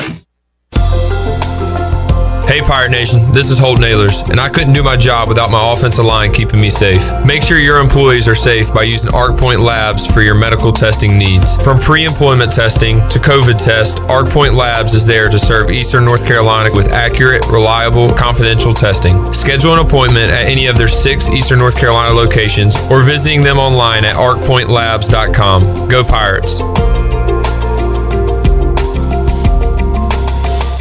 At US Cellular, we believe you should get more of the latest 5G technology for less of your hard-earned money. Right now, get up to $1,200 off any 5G phone. The choice is yours. Any of our 5G phones with no trade-in or hidden fees. US Cellular, America's locally grown wireless. Terms apply. See uscellular.com for details. This is Brandon Tate, owner and operator of Atlantic Wireless, an authorized agent for US Cellular since 1997. Visit atlanticwireless.com to find the store near you. We go beyond the call. While you're sleeping, our whole hogs are slow cooking over wood to create that bite that Eastern North Carolina is known for. I'm Sam Jones, and for more than 3 generations, my folks have been the torchbearers for what whole hog barbecue is supposed to be. At Sam Jones, you'll find plenty of smoke, but no mirrors. Everything, and I mean everything, is made fresh daily, including our sides, sweets, and sauces. Come on over and see us at Sam Jones Barbecue, and I bet you'll be able to taste our passion in just one bite. Sam Jones Barbecue, Fire Tower Road.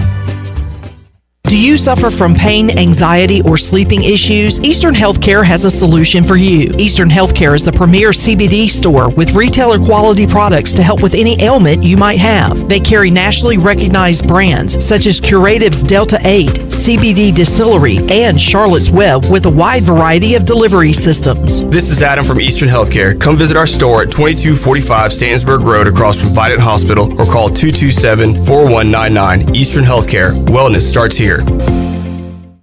Hey, this is Troy D, proud ECU grad from the class of 94. And if you know me, you know I love the 90s here at ECU. It was some of our glory days, including bowl games, the Peach Bowl, and even a March Madness appearance. Relive those days with my friends from Tailgate Classics. Tailgate Classics is a cool retro store with all types of merchandise, including the 90s ECU vintage tees and hats. Check out Tailgate Classics in person, 304 Evans Street, or online at shoptailgateclassics.com. Tailgate Classics, bringing back the throwbacks. This is Amanda Houston, and you're listening to Pirate Radio, the voice of the Pirate Nation. Go Pirates!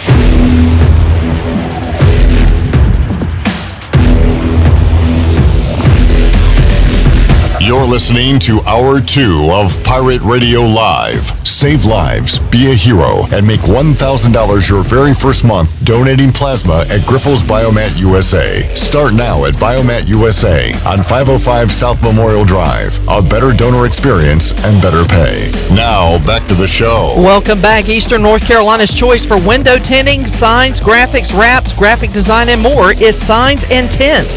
Be sure to stop by their office at 801 Staten Road in Greenville, or you can book an appointment online at signsandtint.com. Now let's head back in to PRL. Here's Clip Barak. Back with you on Pirate Radio Live here on a Tuesday. I want to play trivia, but I kind of want to save this question for tomorrow night, but maybe nobody playing tomorrow night is listening. All right, Chandler and Jalen, can we play trivia real quick? Sure. All right. J.J. Reddick retired. I need Jalen to hear this too. Maybe he can read my lips. All right, so J.J. Reddick retired today. He is 15th all-time in three-pointers made. Name the 4 active players that have made more three-pointers in their career than J.J. Reddick. Yeah. All right, we're both going to go Steph. Steph Curry is 1.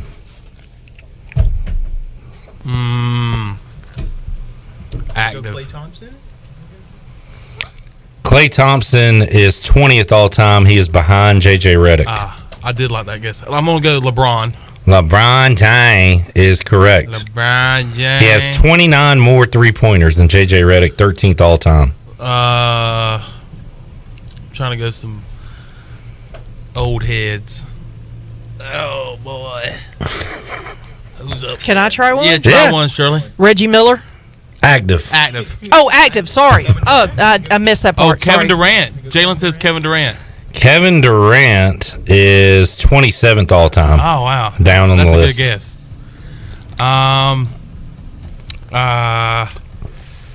Let's go. Russell Westbrook. Let's go. No. Let's go James Harden. James Harden is 5th all-time. That is correct. So you got 3 and you need one more. There's one more. Melo. Carmelo Anthony. No. He's 33rd all-time. And this is exactly what I'm talking about right here. This guy gets no respect. Just, I've been on him from the beginning. My favorite player that isn't on the Hornets.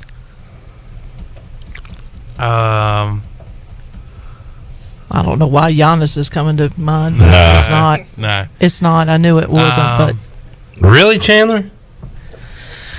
Was he a former Hornet? No. Who's my favorite non-Hornet NBA player? I don't know. The answer is Stephen Igoe just got it. Damian Lillard. Dame time. 10th all time in 3-pointers with 2,051. Was Reggie on that list, though? Yeah, he's 3rd all time. Okay, that's what I thought. Ray Allen, number 1. Curry, number 2. Miller, number 3.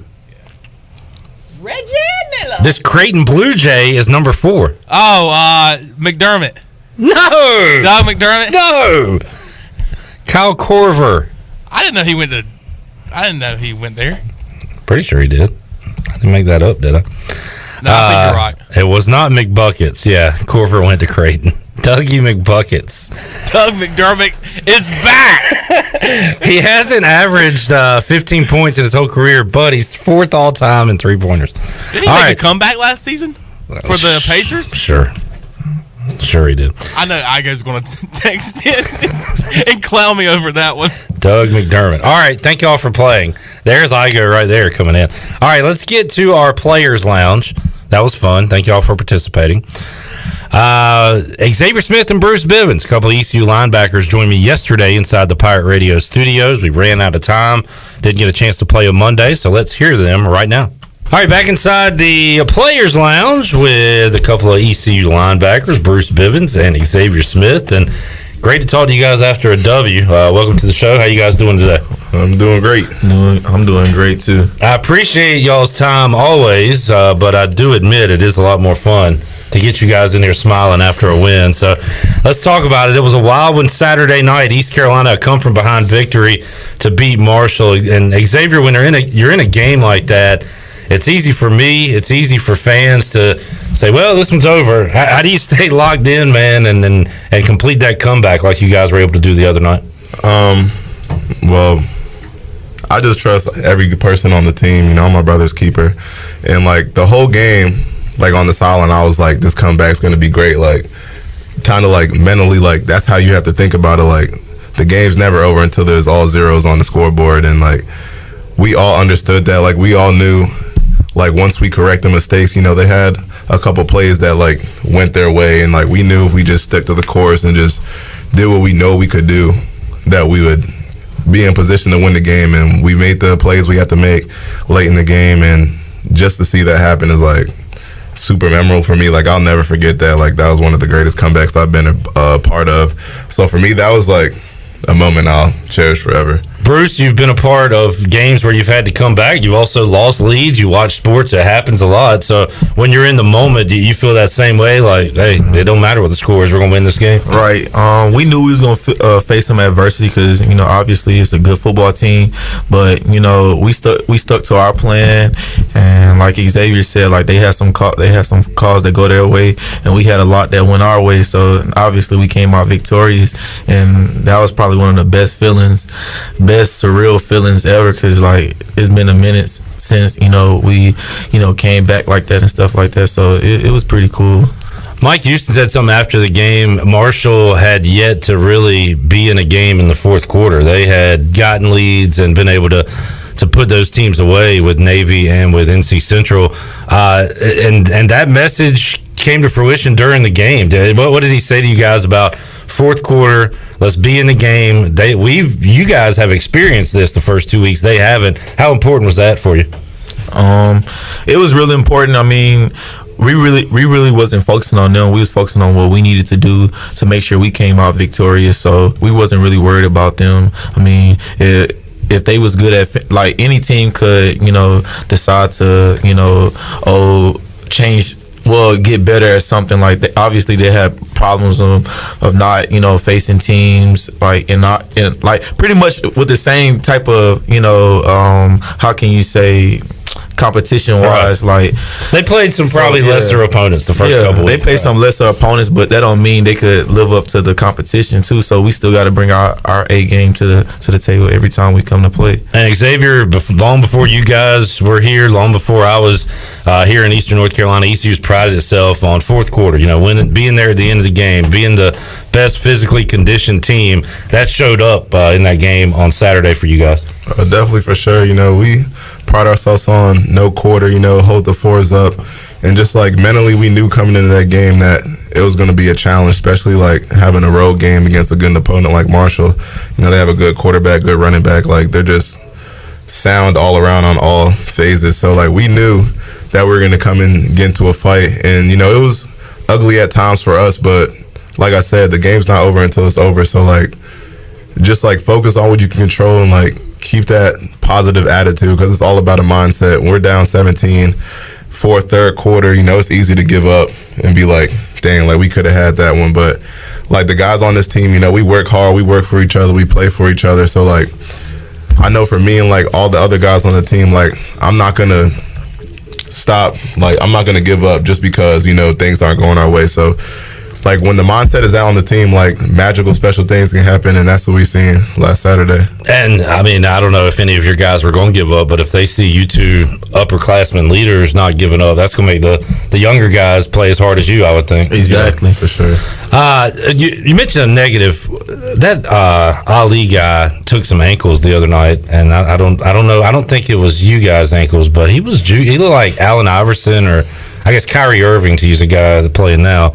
That dude was pretty shifty the other night. I mean, he was a good back. I mean, we played. He was a good back. We played a lot of good backs. Yeah. I mean, like he just capitalized on the opportunities he had, like with anybody. So I mean, kudos to him. Hey, I mean, y'all got the dub though, right? Yeah. Now I asked Snead and Rajay about watching that last drive from the sidelines, and they said they knew y'all were gonna get a stop, but they admitted they were a little nervous. On the flip side of that, how energetic does it make you guys watching East Carolina go up tempo, scoring all those points in the fourth quarter? That had to, reinvigorate you guys on the sidelines, I would imagine, what your offense was able to do. Yeah, for sure. I mean, they definitely bounced back from last week. I know they struggled a little bit last week, and like, just like going back to what I always say, like those guys work hard. Like we work super hard. Like we want to win games. It's not like we don't want to win games. So like those guys, they got in the lab this past week. They did what they had to do, got better, made the corrections, and that showed up on the game. That showed up during the game. So I'm super proud of the offense, super proud of Holton, because he received a lot of criticism last week, and I know that can be hard to like have everybody against you, but like you got to tune that noise out, and we all got his back. I trust Holton. The guys on defense trust Holton, and when it's like a family atmosphere on the team, like your brothers is all you got. Like we're on the field with them. Like the fans, they can say whatever they want. The coaches, they can say whatever they want. But like it's us that's like got to go out there and play. So like just staying behind him and just being supportive for him, I feel like it's a great thing. I'm proud of him. I know you have to tune the noise out, but it seems like you guys used it as motivation as well. Hearing Mike Houston speak here and looking at some social media, seeing Donnie Kirkpatrick tweet this out after the game. So you guys hear the noise, you don't focus on it, but did you have a me against the world mentality out there, Bruce, the other night? I most definitely did. Like I said last week, like we don't dwell on the past, but then at the same time we use it as fuel too, and we use it as fuel to come out victorious. Yeah, it was some things we could have did a lot better, but we did what we had to do to get the dub. We enjoy seeing ECU go up tempo on offense. They did in the fourth quarter. Marshall was really doing that all game. So kudos to you guys for having just the conditioning, the stamina, and for making the plays. How tired are you after a game like that? I guess you're tired after every game, but after a game like that with all those offensive plays they're running, how's the body feeling today, Xavier? I'm definitely a little banged up, but that's what every game. This game, I would say, like, I feel like you hurt a little bit more after a loss. So, like, right. I feel great mentally. So, like, I'm just excited to get back to work. That was a great game. Act like we've been there before. Like, we won. Congratulations. Like, thank you. Celebrate. But now it's on to the next week. So, like, we embraced that win, celebrated the win. But after the winner's dinner yesterday, it's on to the next opponent. So we're focused on Charleston Southern now. And I figure you upperclassmen wouldn't have trouble with that, Bruce. Maybe some younger guys might extend that 24-hour rule and celebrate a little more, but it's on you guys to bring them back down to earth. That's not an issue for you, right? No, it's most definitely not, especially with experience. So, I mean, I know how to get back there real quick. Another home game coming up this week, and then back at home the following week. They announced today the Tulane kickoff time will be 3:30. If you guys had a preference, noon, 3:30, 7 o'clock, what's your preference? Does it matter to you? I feel like 3:30 is the best. Yeah, that's the kickoff time. Yeah, fans like it as well. So should be a lot of fans 2 weeks from now. when you take on Tulane. Should be a good crowd for a 6 o'clock start coming up this Saturday. I guess Charleston Southern. Have you started to dive into them yet, or does that come later in the week? That actually starts today. Yeah. So we start to look at what they're doing, like formational, like scheme wise. So we'll get a little bit more on them today, but like we still have the film. So like individually, we can go watch film and get our own like analysis on what they do. Huge comeback for the Pirates the other night. There's two sides to that. It's the offense scoring 21 points in the fourth quarter. It's the defense not allowing a point in the fourth quarter. You had a fourth down stop. You held them to a field goal that they missed. So, I don't know. We always it seems like we talk about momentum on the offensive side. How much momentum can be built defensively when you get one stop and you turn that to 2, then you turn it to 3? Do you guys feel that when you're in a game? Oh, we most definitely can. I mean, it's electric because, the offense, they feed off our energy too, so we definitely could feel that. Xavier, same thing? Yeah, for sure. Like when you get those stops and like force a missed field goal and like have those back-to-back stops, it feels good for a defensive player and it builds confidence. And like when you have the confidence, like I feel like mentally like you can't be stopped. And like the crowd, like I don't know, they had a lot of people in the stands, and like it's one thing when you have like your fans there, but I feel more motivated when it's like an opponent crowd like cheering against you. So like kind of like look at the crowd like, all right, bet, watch this, and then just to hear them like quiet after like a play like that, that's what gets me going. Like I love competing like that. That gets me going. So I love that. That's funny. I've talked to a lot of former players back when like UAB and Tulane played in that giant dome and no fans were there. Mm-hmm. They said they'd much rather have a loud opposing fan base all over you than no crowd at all. Yeah. You guys agree with that? Yes, I do. I was hoping to talk to DJ today. I wanted to ask him about dropping that pick, but it was a great play. But I know he thinks he should have had it. Yeah. But he had a good game, great play. How about when Jaquan got that pick at the 1 yard line? What was that moment like for you guys? I mean, that was all going in slow motion. I remember rushing the pass, and like I kind of like hit his hand a little bit, but I seen him throw the ball. And like I it was in the air forever. Yeah, oh my God. And then, big time players make big time plays. Jaquan, he comes to work every day. So like that's second nature to him. He works on that. He's seen that look multiple times in practice, and when the play came to him, he made the play. So congratulations to him. That's my dog. He works hard, and he deserved that one. That was huge. Great moment for you guys. And then you're able to celebrate after the game with the contingency of Pirate fans. That was pretty cool. And then we did see a clip of the locker room, and I've talked about this with all the guys, but I can't imagine what Miles Berry's going through right now with the passing of his father. But you guys are able to rally around him after the game. He gets a game ball. He's leading the cheers there in the locker room, and that had to be a really special moment to be with your teammate and friend there after the game. It was real special. I mean, he cherished every moment with us, so we had to make sure we were strong for him. I mean, he's handling this better than anybody else could possibly. So, I mean, we just trying to stay strong for each other. Like, we got each other back. So, and that's our brother. And not only is he there, second most tackles the other night for the Pirates. Played a good game. So that says, I mean, that's amazing, and really hope, thoughts and prayers with his family right now with what he's going through. And I know you guys are helping keep him up and everything. Most definitely. Well, guys, man, it's good to talk to y'all after a win. Appreciate you coming by after the hard times, but this is a hell of a lot more fun, right? Yes, sir. Good luck to y'all. Hope you can get another one coming up this Saturday, and we'll talk to you soon. Yes, sir. Thank you. All right, that was my chat with Xavier Smith and Bruce Bivens. Great to talk to those guys after a Pirate win on Saturday night. They'll try to get another one coming up Saturday against Charleston Southern. We'll talk about that and more with Stephen Igoe from Hoist the Colors. He joins us inside the Pirate Radio studios. I remembered to jot down some games this week to make picks. Problem is we don't have an ECU line, so we'll have to circle back to that later in the week. But we'll make some college football picks. We'll talk East Carolina. We'll talk Broncos and more when we return after this.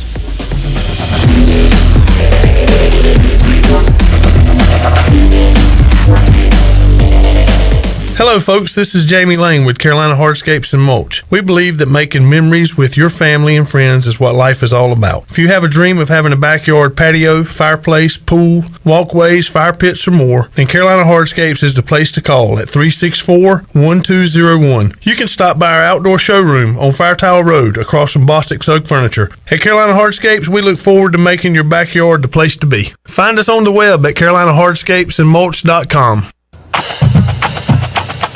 Are you ready, Pirate fans? Free Boot Friday is back. Uptown Greenville invites you to Free Boot Friday, the official pep rally of home ECU football games. Join fans for live music, food, beer and wine, children's activities, and more. Brought to you by Wells Fargo, the Free Boot Fun takes place from 5:30 to 8:30 p.m. each Friday before ECU home football games in the 5 Points Plaza. Visit uptowngreenville.com for more information. And as always, go Pirates! My whole business just went up in flames, but my agent was there before the fire was out. We started a plan. I've got 25 employees who could be out of a job if we didn't get this place running again. My independent agent and auto owners insurance, they made sure we didn't skip a beat. I mean, we didn't miss a single payroll. That's incredible. For whatever lies ahead, we're always there. This is Brian Smith with Town Insurance in Greenville. Call me today at 756-8300. Go Pirates! BMS Builders is your premier custom builder in eastern North Carolina. With Blackwood and Mills Creek in Greenville, Dalton's Cove in Farmville, and Belmar and Ayden, these are just a few of the developments featuring BMS Builders homes. They can build the home of your dreams. Just ask Dr. Dennis Ross in Greenville or East Carolina football coach Mike Houston. They built their homes, and they can build yours as well. BMS Builders. Give them a call at 916-1578 for BMS Builders. Hey Pirate Nation, this is Scott Harris with RE/MAX Preferred Realty. I've been in Greenville over 25 years. I'm a proud graduate of ECU.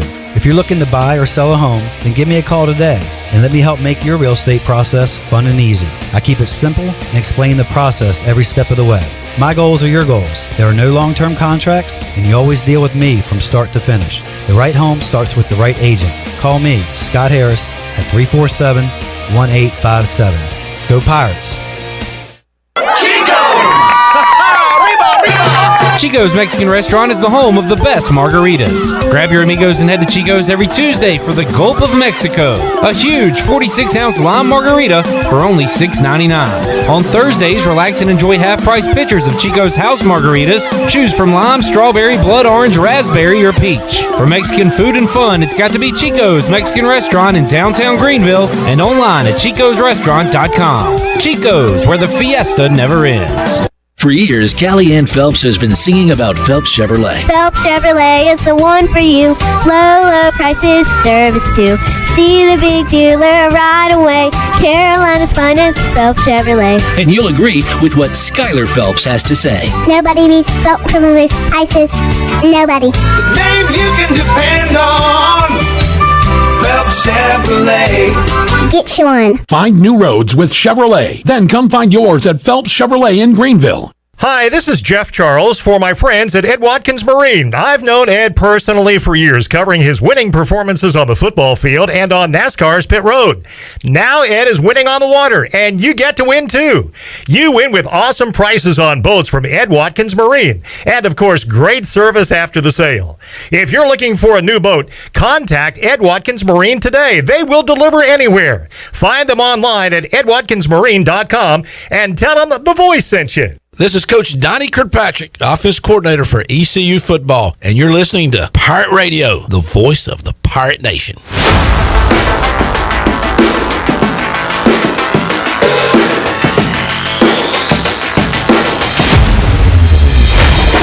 You're listening to Hour 2 of Pirate Radio Live. Save lives, be a hero, and make $1,000 your very first month donating plasma at Grifols Biomat USA. Start now at Biomat USA on 505 South Memorial Drive. A better donor experience and better pay. Now, back to the show. Welcome back. Hey, join Pirate Radio and Fleet Feet of Greenville to kickstart your game day coming up on Saturday with a $5 5K. The race is an untimed event, and all proceeds will be donated to Robbie's Clubhouse. For $10, you can sign up for the run and get a t-shirt, or skip the shirt and just do the run for $5. The race starts at 8 a.m. Saturday morning at Fleet Feet on Greenville Boulevard. Sign up by going to runsignup.com and search Pirate Radio. It's the $5 5K Saturday, September 25th. Now let's head back in to PRL. Here's Clip Rock. All right, I'll tell you who's got some fleet feet. Keaton Mitchell has some fleet feet. He was getting it again down the sideline. That dude is fast. He had enough time to wave. And I love the kind of the sprinter's finish he gave. Oh, yeah. As if he was going into the tape at the end of a 100-yard dash. I love how they're clocking him now on how fast Yeah. he's running. That is a thing on social media. So that was great to see on Thursday early in the game. And then everything happened late in that football game. Stephen Igoe was there. He was prepared to write ECU 0-3 to start the season. But delete, as Matt Hardy would say. And Igoe, you got to write an article about the Pirates winning their first game in 2021 in frantic come-from-behind fashion. No doubt. It was a pleasurable rewrite. Hashtag rewrite if you're in the sports writing world. A lot of baseball writers tweet that a lot. When, you follow a whole game, it's 5-2 in the ninth inning, going to cruise to a victory for the team you're covering, and then 3-run bomb basically changes the whole game. And basically that's what happened with the ECU football team. Who did not have it as a loss when it was 38-21 with 9 minutes left in the quarter? Hold Nailers had just gotten sacked a couple times in a row on some uncompetitive snaps. And I tweeted going into the fourth quarter, can we get a running clock so I can go home early? I completely gave up on them. I told the players yesterday I gave up on you guys. I mean, so, thank you for proving me wrong. I mean, it's now 17-point comebacks don't happen, but once every 29 years at this rate. And if you want to criticize me for giving up on ECU, that's fair. But make sure you, the previous week when I picked ECU, criticize them, right? Because I believed in them and they didn't win. So let's keep it even, folks. That's all I'm saying. It is always interesting that when we pick them to win and they lose, nothing's said. But the opposite often happens. Yeah. I have picked them to lose every game this year, though. And I did have the South Carolina game originally as a win until I saw the opener. But, we talked about it. They were going to be probably underdogs in the first 3 games. It turned out they were a favorite at one point for the South Carolina game, but they had to find a way to win one, and they won one. And there's a lot of questions about, hey, if you pick one of the first 3 to win, which one would you have picked on paper heading into the season? I don't know if Marshall would have been number 1 on anybody's list. South Carolina was 1 for me, and then App State 2, Marshall the hardest. Yeah. I had Marshall the hardest just because it's a true road game and because of what we saw. They had a 400-yard passer and just about a 200-yard rusher. I was kind of scared of what they – and their defense gave up 14 points a game last year. Yeah, they had not given up 40 points since the 2019 season. So, and they had a lot of people returning. Now, new coaching staff, so some unknown, but it was clear via the first 2 games that they were really good. And that quarterback, man, I'll tell you what, he does make some mistakes. He will force the ball.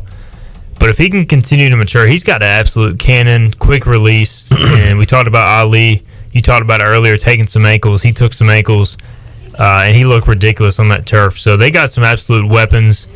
So credit ECU. They found a way to win. Marshall gave away some things, but ECU took advantage.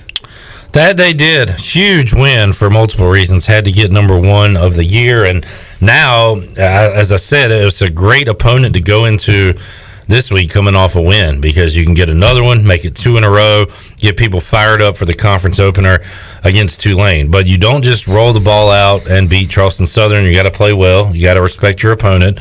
And I think ECU's players, talking to them yesterday, Stephen, their headspace is certainly in the right place. And hopefully, I know Mike Houston's is as well. I know what he was trying to say with the Super Bowl comment today, but that is going to be looked at and criticized. It is. I mean, because if a coach says that about East Carolina, we would all lose our minds. Let's be honest.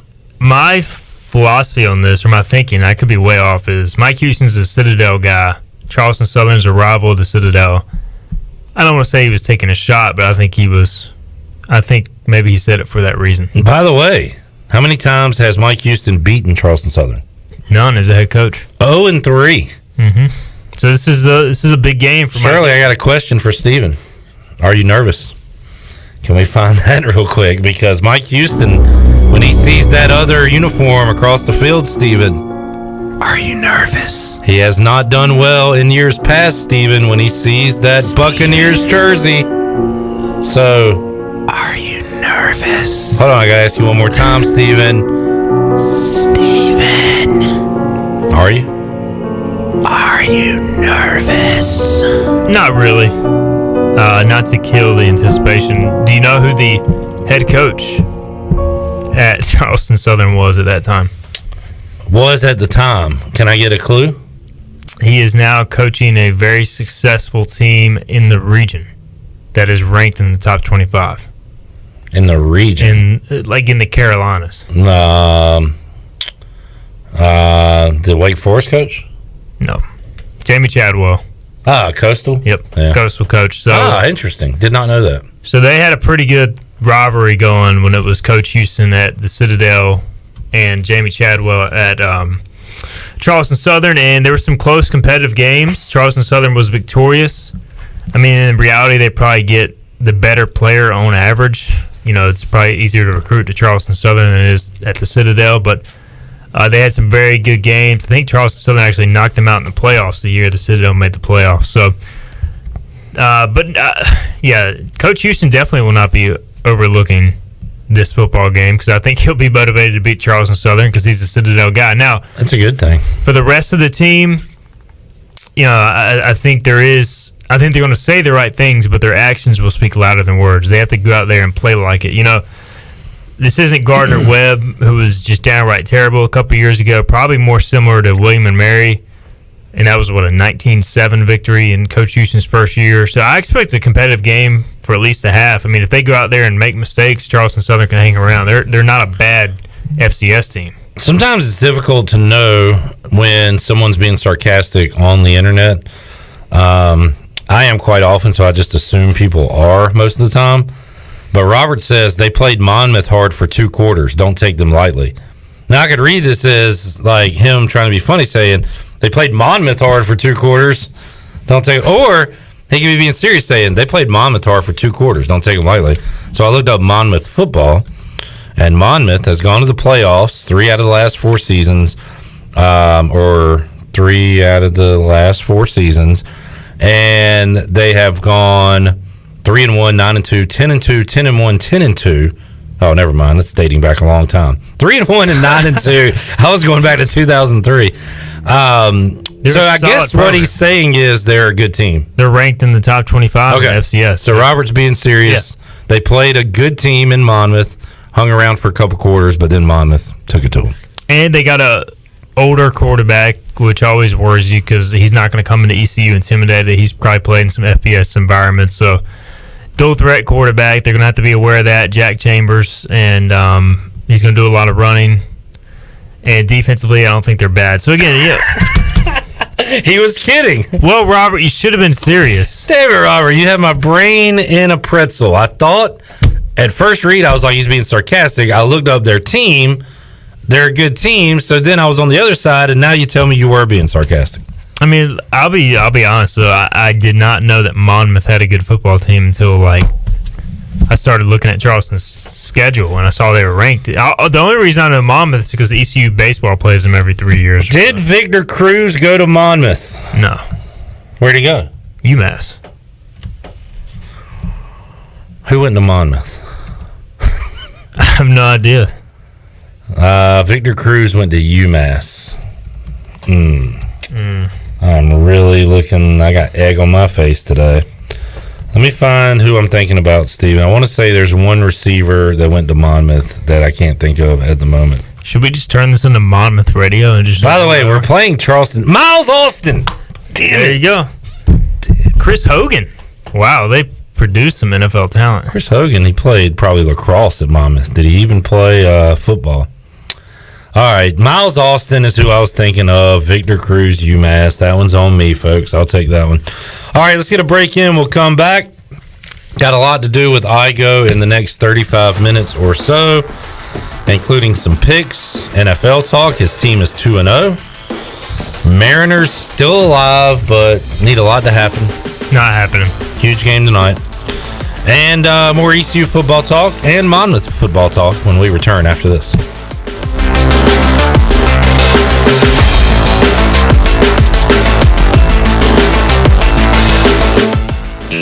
Eastern North Carolina's choice for window tinting, signs, graphics, wraps, graphic design, and more is Signs and Tint. Signs and Tint is family owned and operated right here in Greenville, and their NC licensed electricians specialize in ceramic coating, vehicle wraps, and more. Signs and Tint offers 10% off for military and first responders. Also, make sure to mention Pirate Radio at checkout for a discount. Stop by their office today at 801 Staten Road or visit them online at signsandtint.com. Tommy's Express Car Wash is the car wash Greenville is talking about. At the corner of Red Banks Road and Greenville Boulevard, this state-of-the-art wash will keep your car looking great. And now Tommy's has just launched its new 2.0 Tommy's Express app. And anyone who downloads the app now will receive 30 free days of washing with their top-of-the-line wash, the Works Wash. Download the Tommy's Express app now by going to your app store or visit them on location, open 7 days a week at the corner of Greenville Boulevard and Red Banks Road. Save lives, be a hero, and make $1,000 your very first month donating plasma at Grifols Biomat USA. At Grifols, it adds up fast. New donors can earn up to $1,000 in your very first month. It's the easiest way to make extra money. Start now at Biomat USA, 505 South Memorial Drive, Greenville. Find your donor center at grifolsplasma.com. Make up to $1,000 in a month and save lives now at Grifols Biomat USA. A better donor experience and better pay. Hello, Greenville and Pitt County. We at Pitt County Schools want you to know that we are a thriving and connected school system ready and open for all students this year. We are offering all in-person learning with limited virtual options while operating on a 5-day, full-day schedule for our 38 school campuses. Pitt County Schools offers rigorous academic opportunities such as dual language programs, STEM engagement, global education, and college readiness. We also offer competitive athletics, full support for exceptional children, and career readiness opportunities such as paid apprenticeships and unique business partnerships. Pitt County Schools is fully committed to engage, empower, and elevate every student every day. Visit our website today at pittschools.org, where you'll find our new jam-packed strategic plan, our new mission and vision, our profile of a learner, or check out our unique preschools, elementary schools, middle schools, high schools, and early colleges. Pitt County Schools, engaging, empowering, and elevating every student every day. Hi, this is Jeff Charles, and welcome inside the booth. It's year 5 of the rebuild in Baltimore. It has been painful. I'll have some thoughts next. There are lots of reasons to love the Carolinas. We have awesome beaches, beautiful mountains, great weather, friendly people. We have some of the best teams to root for and the best schools to be a part of. But the one reason above all others to love the Carolinas? Pepsi Cola. Somehow, it just tastes different here. Better. More refreshing. No one can really explain why. All we can guess is, it's better here because it was born here. Pepsi, born in the Carolinas. Professional sports teams go through rebuilds. They can be trying and not a whole lot of fun. Exhibit A, the Baltimore Orioles, who have been awful this year. In fact, the Birds have been awful for 5 years now. That 2016 team went 89-73, the last winning record for this franchise. It's hard to recognize this organization, including the longtime broadcasters who were such a fabric for this franchise. The old pros on the radio network, Joe Angel and Fred Manfra, retired. Gary Thorne is no longer on Masson, along with veteran broadcaster Jim Hunter, and other longtime announcers are also gone. O's fans are encouraged by what they see in the minor leagues. Some scouts say they have Major League Baseball's best prospects. Perhaps the future is bright. Time will tell, but right now, this is a franchise at the bottom of the barrel. Come on back again next time, and we'll visit inside the booth. This is Pirate Radio, WGHB Farmville, 1250 and 92.7 FM Greenville, WDLX Washington, 930 and 104.1 FM Washington.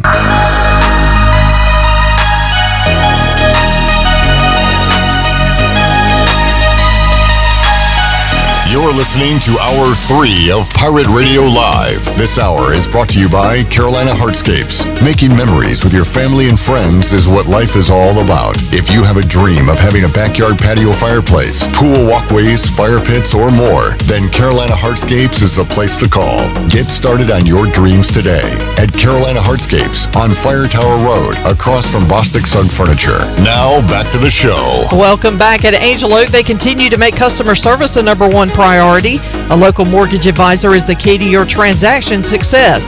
The combination of their local team's experience and Angel Oak's wide offerings of products from standard, conventional, government, and portfolio loans has something for every financial situation. For more information, call Talbot Green, Joanne Weir, or Wanda Hager at 751-2060. Now let's head back into Pirate Radio Live. Here's your host, Clip Brock. All right, another Pirate Game Week will be with you Saturday, 2 o'clock on the Bud Light pregame tailgate. Steve and Igoe will be in studio at 4 o'clock, counting us down to 6. Looking forward to that. You can tell Steven is as well. Do you not have fun here? Real fired up. Let's go. We feed you. We have a chance for 2 wins in a row. We watch football. Yeah, I mean, what's the food situation looking like? We've got a plan. We'll let you know, but it's not official yet, so I don't want to. It's a little late in the week to be still coming up with a plan. Late in the week? Who are you, Benjamin? I mean, last I checked, game prep begins Sunday. Mm-hmm. Monday, you review the tape for the opponent, so you guys should already know who your provider. I tell you what, you missed a good one last week. Cuccinelli. Oh, man, I tell you what, awesome. It's right by my house. I have it often. It's very good. Oh yeah, good stuff. Have you had anything other than pizza? I've had their gelato. Yeah. Delicious. I was going to ask if So you is had Shirley. the gelato. It is, Shirley definitely has had it. Yeah, it's very good. Love it. She went too deep on the pregame. 3 by the end of the day. Well done. Because, as a matter of fact, Troy was telling me that his kids were watching, I guess, the post-game show, and I had said something about eating a gelato, and they were like, how many more is she going to eat? I'm like, well, shoot, they brought 8. The Joey Chestnut of gelato. That's what we're calling Shirley Rhodes around here. Joey Gelato. We'll have some food. We'll have some games on Igoe. It's a good kickoff time. We'll have a lot to watch. So yeah, be a good time. 6 p.m. is a good kickoff time, and hopefully ECU takes care of business, and I can have the article written by the start of the fourth quarter, and it doesn't change. That's a good point, Stephen. Who do you want to see play in this football game that maybe we haven't seen so far this season? And I ask that because if East Carolina can get a lead, we might get to see some new names and new numbers. Several names coming to mind. Just, obviously covering recruiting, there's a lot of guys who are kind of on that fringe depth chart who I feel like could see action in this game if things go according to plan. Obviously, Mason Garcia. I would like to see him come in and run the offense and not just hand the football off. Pop McKay, the true freshman running back, I think they're trying to redshirt him, but maybe this is an opportunity to get him in the game. Tajee Hudson at receiver, I would like to see him get more snaps. Yeah. There's also some other younger receivers, like maybe even a Tyree Saunders or Ray Rose who transferred in who could get some time. Defensively, J.V. McCray got a couple snaps last week along the defensive front. He's come back from injury, a young defensive tackle who could get some snaps in a game like this. Josiah Robinson, the transfer from Michigan State, he played in the first game of the year, a few snaps, hasn't played since defensively, so I'm not sure what his status is. Chad Stevens, we'll like to see him play a little bit more. He's behind Xavier Smith and Jeremy Lewis right now at rush. Jacoby Simpson's a JUCO kid who played a couple snaps last week. Taylor Jackson, inside linebacker as well. So those are just a few names as far as some guys who I'd like to see. Do we have, if we can get a lead, Igoe, do we have enough offensive linemen that can come in and replace the starters? There's a good, they have a legit second team. I mean, granted, Bailey Malvick out hurts, but like Isaiah Foote is a backup guard who I think could play in a game like this for sure. Maybe even get Keziah Everett in there. He dressed out for the last home game. Maybe get him some O-line snaps in a game like this. There are several guys. I mean, Hampton Ergel's a young offensive lineman who's kind of on that too deep fringe, and Rob Vanderland played a good amount the last few weeks. Want to see him continue to get playing time. Walt Stribling's another freshman, second-year guy who could play as well. How are we doing health-wise on the Orthopedics East injury report, Stephen? Jeff Charles talked about a lot of banged-up Pirates on the offensive line that gave it a go on Saturday, but how about coming off that Marshall game? Do you know of any injuries? None off the top of my head, or none that I saw. Now, I'll have a better idea when I get out to practice tomorrow, see if anybody's sitting out. But Elijah Morris continues to battle an ankle. He went down, about 2 or 3 times during the game and had to be helped off the field. Still played really well, graded out really well. So you got to commend him for his effort. There are a couple offensive linemen, like we talked about in the pregame, Avery Jones, Noah Henderson, that are banged up right now, that are playing through some stuff. Avery. With those guys, you almost would hope that you can kind of back off them this week and really get them healthy going in the conference play. Definitely. C.J. Johnson's been banged up, I think, more than most realize. A couple different things going on with him, so hopefully he can continue to get healthy as well. And Shane Calhoun, we saw what difference it makes. He was playing, but he was not 100%. All of a sudden, he's probably closer to 100% now, and he made quite an impact. Speaking of CJ, we talked to him about the big hit he took, which it was quite comical. Have you went back and watched the Facebook feed at all? Have you watched the game? I've watched some of it. I have not watched the entire game. Well, it's Tuesday. You should probably get on that if you're going to do that. I'm looking forward. I'm already figuring out what I'm having for pregame on Saturday. Interesting. All right. As CJ was getting hit and the defender was lowering the helmet and launching, Corey Chavis on the broadcast said the defender did not lower his helmet and launch, and it sent me into a rage for a moment. Did they review the play? I asked today. I know. And didn't Mike Houston say they did review the play? He must have said they review it in real time. Technically, they review every play in real time.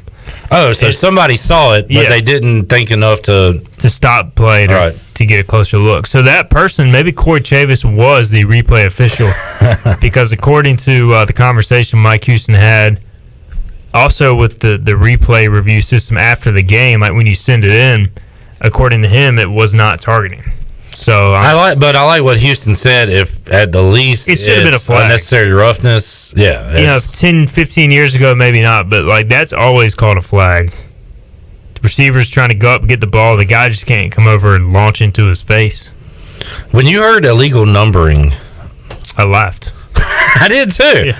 I don't think I've ever heard that call before. I have not. I've never heard illegal numbering. That is two players on the same team wearing the same number that are on the same play. I've heard illegal procedure. I've never heard it termed illegal numbering. Yeah. Almost sounds dirty somehow. I don't know. But the ECU had to put, I think it was Bruce Bivens in the 50 jersey for the onside kick because him and CJ are both on the same team. Or the same. Is that legal? Yeah. You can just pick a new jersey? Yeah. That sounds like cheating to me. I think you probably have to alert the official or something. Alert. Like if Tyler Snead, they're like, hey, let's sneak Snead in a 25 jersey this time. I didn't know that was legal. I mean, and why are you acting like obviously it should be legal when it sounds pretty illegal to me? If it wasn't legal, they wouldn't have done it, and there would have been a penalty. There would have been illegal numbering. So they had both of those guys in on the onside. Yeah, and if you think I never noticed that. I mean, there's a lot of double numbers. If you look at ECU's roster. Well, I know that, but they're on offense and defense. Well, offense and defense can mix on special teams. That they can, but I've never seen a case where a guy's stripping down, putting on a new jersey. I think it's just a big jersey he throws over the top. More so than stripping down. That's even funnier. Go back and watch the replay. He's wearing a quadruple X jersey over his regular jersey. The pants, the jersey's down to his knees. I don't know. I need to see the replay of this. We'll look during the break. I'll pull it up on Facebook.com/ECU versus Marshall. Robert says, freshwater ? Not dressing out, not traveling. He's practicing, but he's clearly not at a point where he is on the depth chart. When's the last time ECU had a recruit everybody was excited about that actually panned out? Holden Ahlers. Name another. CJ Johnson to some degree. Yeah, CJ. All right, a non-Kidd County recruit. I'd have to go through the commitment list. That's a shame. We were excited about him, but just not going to happen. Is there a chance it could happen? At this point, this is year 3. I don't even ask about him anymore because it's clear that he's not in a position to where he's going to make an impact. Yeah. Like maybe he gets a shot in this game. I don't know. I don't even think he dressed out the last home game. John says he remembers the announcer making the comment that there was a number 50 for ECU that was not on the roster. To be fair, those announcers also called Tegan Silk. They had a bunch of Tegan Silk. What were the other ones? That's a God, sick name. Poor Shane Calhoun. His first 4 catches, he had him going to Or no, Josiah Hatfield? He was poor Josiah Hatfield. Every time he ran a route and got a target, they would say Shane Calhoun's name. I remember a clip saying, like, are they ever going to give Josiah Hatfield the credit he deserves by saying his actual name? It was like through the first half, I was like, damn, Calhoun really is getting targeted. But it was 88 every time. By the way, Steven, your bet is looking really good. Yeah, all it took was one game. ECU had one catch for the tight ends through 2 weeks. Now they have 9, thanks to Shane Calhoun's 8-catch performance. I didn't know you were going to bring that up. Well, yeah. Clip's a man of his word. He is. Surprised Steven didn't bring it up. Did you forget about it? Honestly, yeah. I mean, I remember during the game, I can't remember if I tweeted at you or texted you, but... yeah, you had a very lewd tweet. Oh, that he was coming at you hard? Or coming at... I mean, he was coming for... No, you said... He was coming for 15 catches hard. He was! Look at him! You said Shane Calhoun is coming for those 15 catches, and he's coming hard. And I just didn't think that was appropriate. That's a factual tweet, was it not? I guess. It was worded weird. Not like us. Chad says they even mentioned on the broadcast because whatever number they gave him was not listed on the roster. Okay, Chad, I get it now. I've been corrected. I don't remember it, okay? I can't remember everything that happens during a 4-hour game. I also had Shane Calhoun, I think, as ECU's third leading catcher? Receptionist? Don't do this. Don't do this because even you said, like... Well, that's just a bold prediction, or yeah, it was. It was a bold prediction, just like all my other bold predictions. You know what other bold predictions I had? Jaquan McMillan would lead the American in interceptions. He's already got 3. You've made how many predictions did you make this offseason? Legitimately, I said ECU probably 7 to 10 on this show, 10 on your dumb bold prediction thing. That's 20. I said ECU would win 6 and the Hawaii Bowl, and they're well on their way. So you're at least 20 preseason predictions. Yep. You probably did more on a podcast. You did over-unders, right? So you're at a good 45 predictions. Sure, you're going to hit 5 of them. All I need is 3. You're going to hit a few of them, Steven. Good grief. What was your bold prediction again? That no tight end would catch 15 catches? That's looking real good. I got Keaton Mitchell being the third leading receiver. How's I mean, that is looking pretty good, honestly. I think he might be ahead of Shane. We'll look at the numbers. Man, so contentious for a victory. It's always about tight ends, man. Aaron Jarman, tight end catches. How proven commodity has he been this year? He's a proven commodity. He's been there to block. Good blocking? He's been blocking good. All right. Him and Zach Bird, honestly. I know Birdman helped the final touchdown, right? They went 2 tight end set, Bird and Jarman, and ran the ball a couple times. There was I like that. There was a few times where they would motion both tight ends to one side of the ball. I like that. That's power football. I'm waiting for them to go play action, throw it at one of those guys, specifically in the red zone. Keaton Mitchell, second leading receiver on East Carolina. You can't even get that right. Whoa. You said third leading receiver, and he's second. What a jerk. Dummy. What? Chandler, could you put dummy like over my head on the video? Yeah. All right, let's take a timeout. We'll come back. We'll have more with Stephen Igoe from Hoist the Colors. We'll make some picks.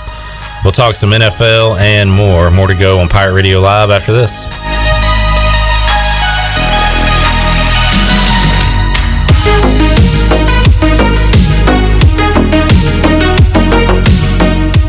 At Jimmy John's, we don't make sandwiches. We make the sandwich of sandwiches. We use fresh veggies because we don't hate salads. We just feel bad for them. We make our sandwiches exactly how you want because you're the one who's eating it. And we bake bread all day, every day because stale bread isn't bread. It's croutons. Sandwich history is written by the victors.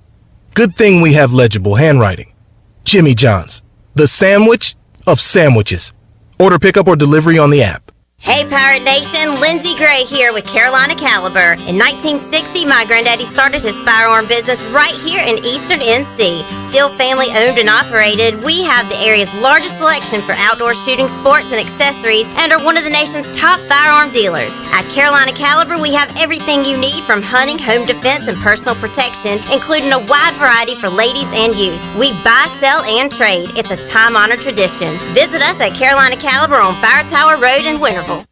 There's no better time to drive away with a quality pre-owned car, truck, or SUV from Greenville Auto World.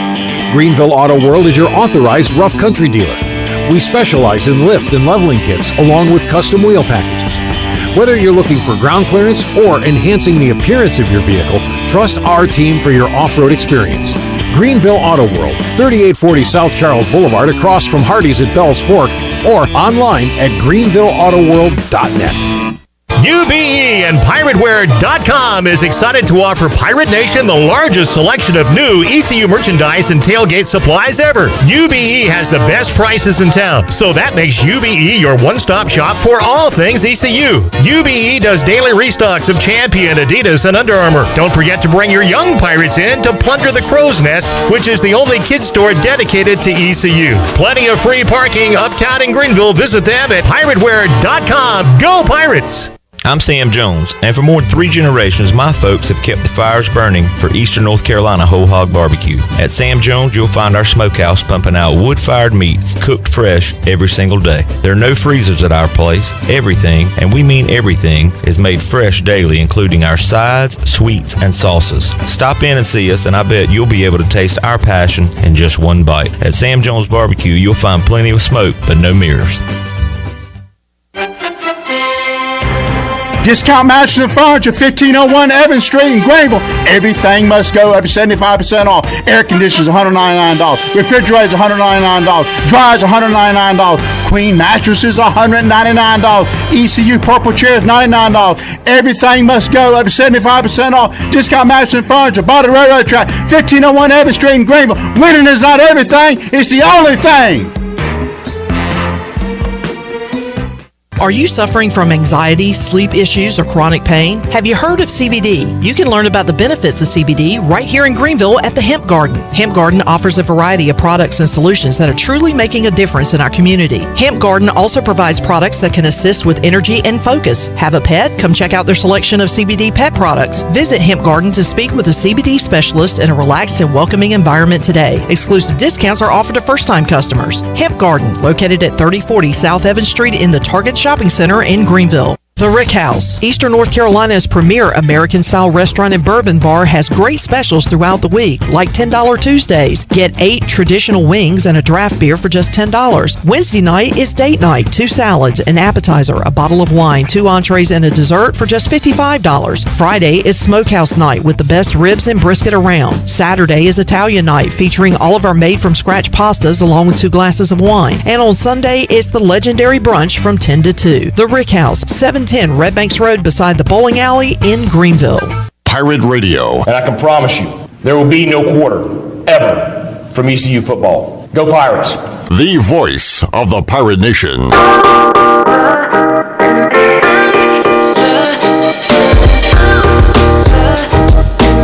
You're listening to Hour 3 of Pirate Radio Live. This hour is brought to you by Carolina Hardscapes. Making memories with your family and friends is what life is all about. If you have a dream of having a backyard patio fireplace, pool walkways, fire pits, or more, then Carolina Hardscapes is the place to call. Get started on your dreams today at Carolina Hardscapes on Fire Tower Road, across from Bostic Sugg Furniture. Now, back to the show. Welcome back. Making memories with your family and friends is what life is all about. And if you have a dream of having a backyard patio fireplace, pool walkways, fire pits, or more, then Carolina Hardscapes is the place to call at 364-1201. Or you can stop by the Carolina Hardscapes Outdoor Showroom on Fire Tower Road, right across from Bostic Sugg Furniture.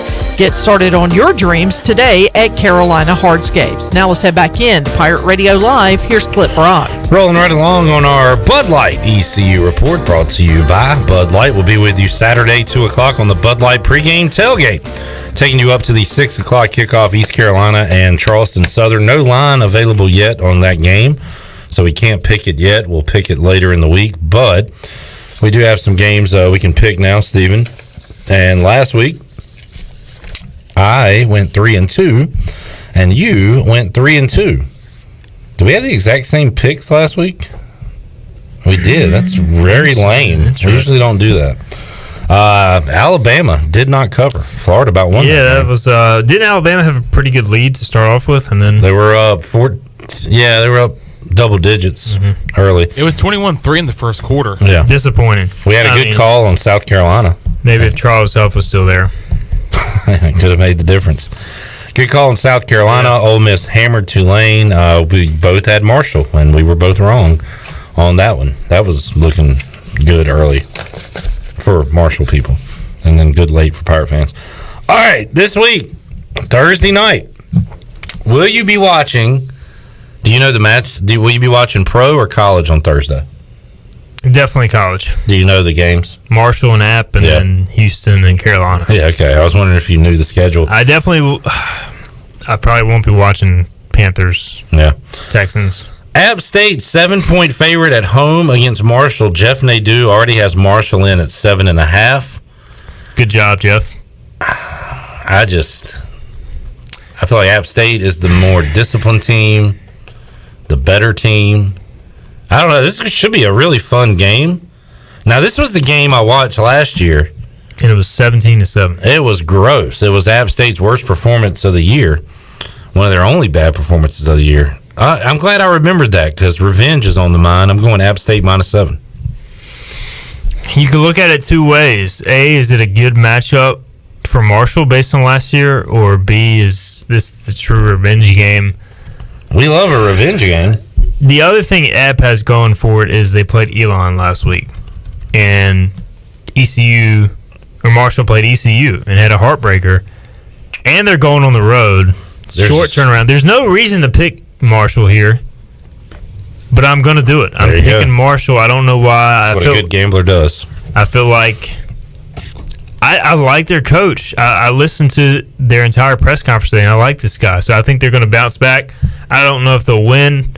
I kind of doubt they'll win, but I think it'll be a close game. Did he say App State is the best team we've played so far this season? He actually did not say that. He said they definitely have the most winning culture that we played this season. So maybe he mixes up his compliments. That's a good coaching thing to do. Maybe he just speaks the truth. Yeah. He said that they were prepared for ECU's onside kick. He said they reviewed all 3 onside kicks ECU's shown over the last 3 years. Wow. And that the up man just hesitated. Well, he saw that number 50 and was like, that guy's not on the roster. That's probably what it was. And it freaked him out. Beautifully done, by the way. When you saw it live, Steven, did you think it had gone 10 yards? Yes. Okay. But I was also standing in the corner. Oh, that's right. You were on the field at that time. Yeah, so you got down there at a good time, didn't you? Perfect timing. 38-28. ECU was driving. They missed the field goal as I was going down. So you were on the side where McMillan got the pick at the end? Yeah, we were just walking back and forth, so we were on every side of the action happened. Very good. We were there for Rajay's touchdown. How was the crowd? It was good. It wasn't big. It was like 25,000, but they were loud. I mean, I've been to Barcelona twice, and every time I've been there, like the crowd gets into the game. They get fired up to play ECU. All right. It's their Super Bowl. This will be ECU's 3rd Super Bowl coming up this year on Saturday. Got some R.J. Felton. Is that his name? Yep. Got some R.J. Felton dunks. I'm going to retweet that. Where's Johnny at, our basketball guy? It's about time for some basketball questions. We got some basketball highlights rolling on Twitter. This is I saw a tweet just now that I retweeted as well that they are inside of 50 days until kickoff. They're going to kick it off this year? You think they'll onside? Well, tipping off hasn't worked for about the past 50 years, so I just want them to go out there and kick off. They should line up 5 in a line, and when the ball is thrown up by the ref, all go running up there. Are you going to join us for our watch along, or are you going to go to Myrtle Beach? Or neither. What's the date on that? Thursday before the Navy game. I will probably not be in Myrtle Beach because I'll be going to Navy. So look, you can spend a couple hours with your buddies here at Pirate Radio. Why not? Let's do it. Actually, is there going to be a college football game on that night? Yeah, but who cares? You're going to be covering ECU basketball, dummy. Man. Dummy. November the 18th, 2021, 7 o'clock on the U or Let's ESPN2. go. This is our biggest game in years. It's the Super Bowl of basketball. We need you here. ESPN2 going head to head with NFL football and college football. Could you imagine? ESPN knows how their bread is buttered, and that's ECU basketball. Are they going to hit the Lincoln Riley angle? That's going to be fun. No, honestly, I am excited about the game, and I think there's some intriguing games in the non-conference schedule. I'm ready to see the overall schedule come out. That should be any day now. Historically, it's released in mid to late September. Jason says that video caused Ori to freak out on HTC. Have I missed something on the website? I have to check it tonight. I like to check it during lunch, and then kind of later in the evening, I go my 2 stops to hoist the colors. How long, on average, would you say your session lasts on hoist the colors? You know, I have a routine where I'll hit some different websites during lunch. My hoist the colors Mondays a lot longer because I read the VIP chat. Okay. The other days, it depends on what threads have been updated or what new threads are there. So I'm going to ballpark it at 7 minutes. Okay, that's fair. I mean, that's like 45 minutes in today's yeah land of short attention spans. Enough to do a good read through. So Notre Dame and Wisconsin play at Soldier Field. Notre Dame is a 6-point underdog. Oh, I thought you were saying that they play the same night as ECU plays Oklahoma. No. But all right, go. Notre Dame, Wisconsin. You go. I will take Notre Dame. What's the line? 6. So why are they playing this game at Soldier Field? Notre Dame. Even though they have a look ahead here, Cincinnati. I don't like Wisconsin by 6. They might win the game. 6 seems like a lot. Wait, Wisconsin's favored? Well, then you definitely like Notre Dame. I'm taking Notre Dame. Okay. And it takes a lot for me to say that confidently. Clemson is a 10-point favorite on the road in Raleigh-Durham. That is what the city is called, right? State. RDU. What's the city? Raleigh-Durham, Chapel Hill. The Triangle. Is where they play. You're taking State? I am too. State every year, most years, plays a big team at home, and they play really good. And I feel like this is that game. I don't know if they'll win or not. They historically play Clemson tough. You know, they had already had their letdown game against Mississippi State, so I feel like everybody wants to fire Doran, and every time somebody wants to fire Doran or everybody wants to fire Doran, then he gets a big win to get them on track for 8-4 like they always go. So I'm going to say State covers the spread. I don't know if they'll win or not. Here's our basketball guy. Johnny says, I've seen Vance Jackson lighten it up. Oh, boy. That's what I've heard. Let's go, Johnny. This is the year. The Pirates finish 9th in the American. How many teams are there? 11. By the way, I had a thought, Igoe. I'm not even confident anymore with conference realignment. I had a thought. When the schedule is dropped, we're going to do our annual go through every game. Oh, I mean, that's not even a thought. That's a certainty. That was a pre-thought. My thought was, who is ECU going to upset this year? Last year it was Houston, and previous years it's been SMU. It's been Memphis, Temple-ish, Cincinnati. This year is easy. I have the perfect candidate. Me too.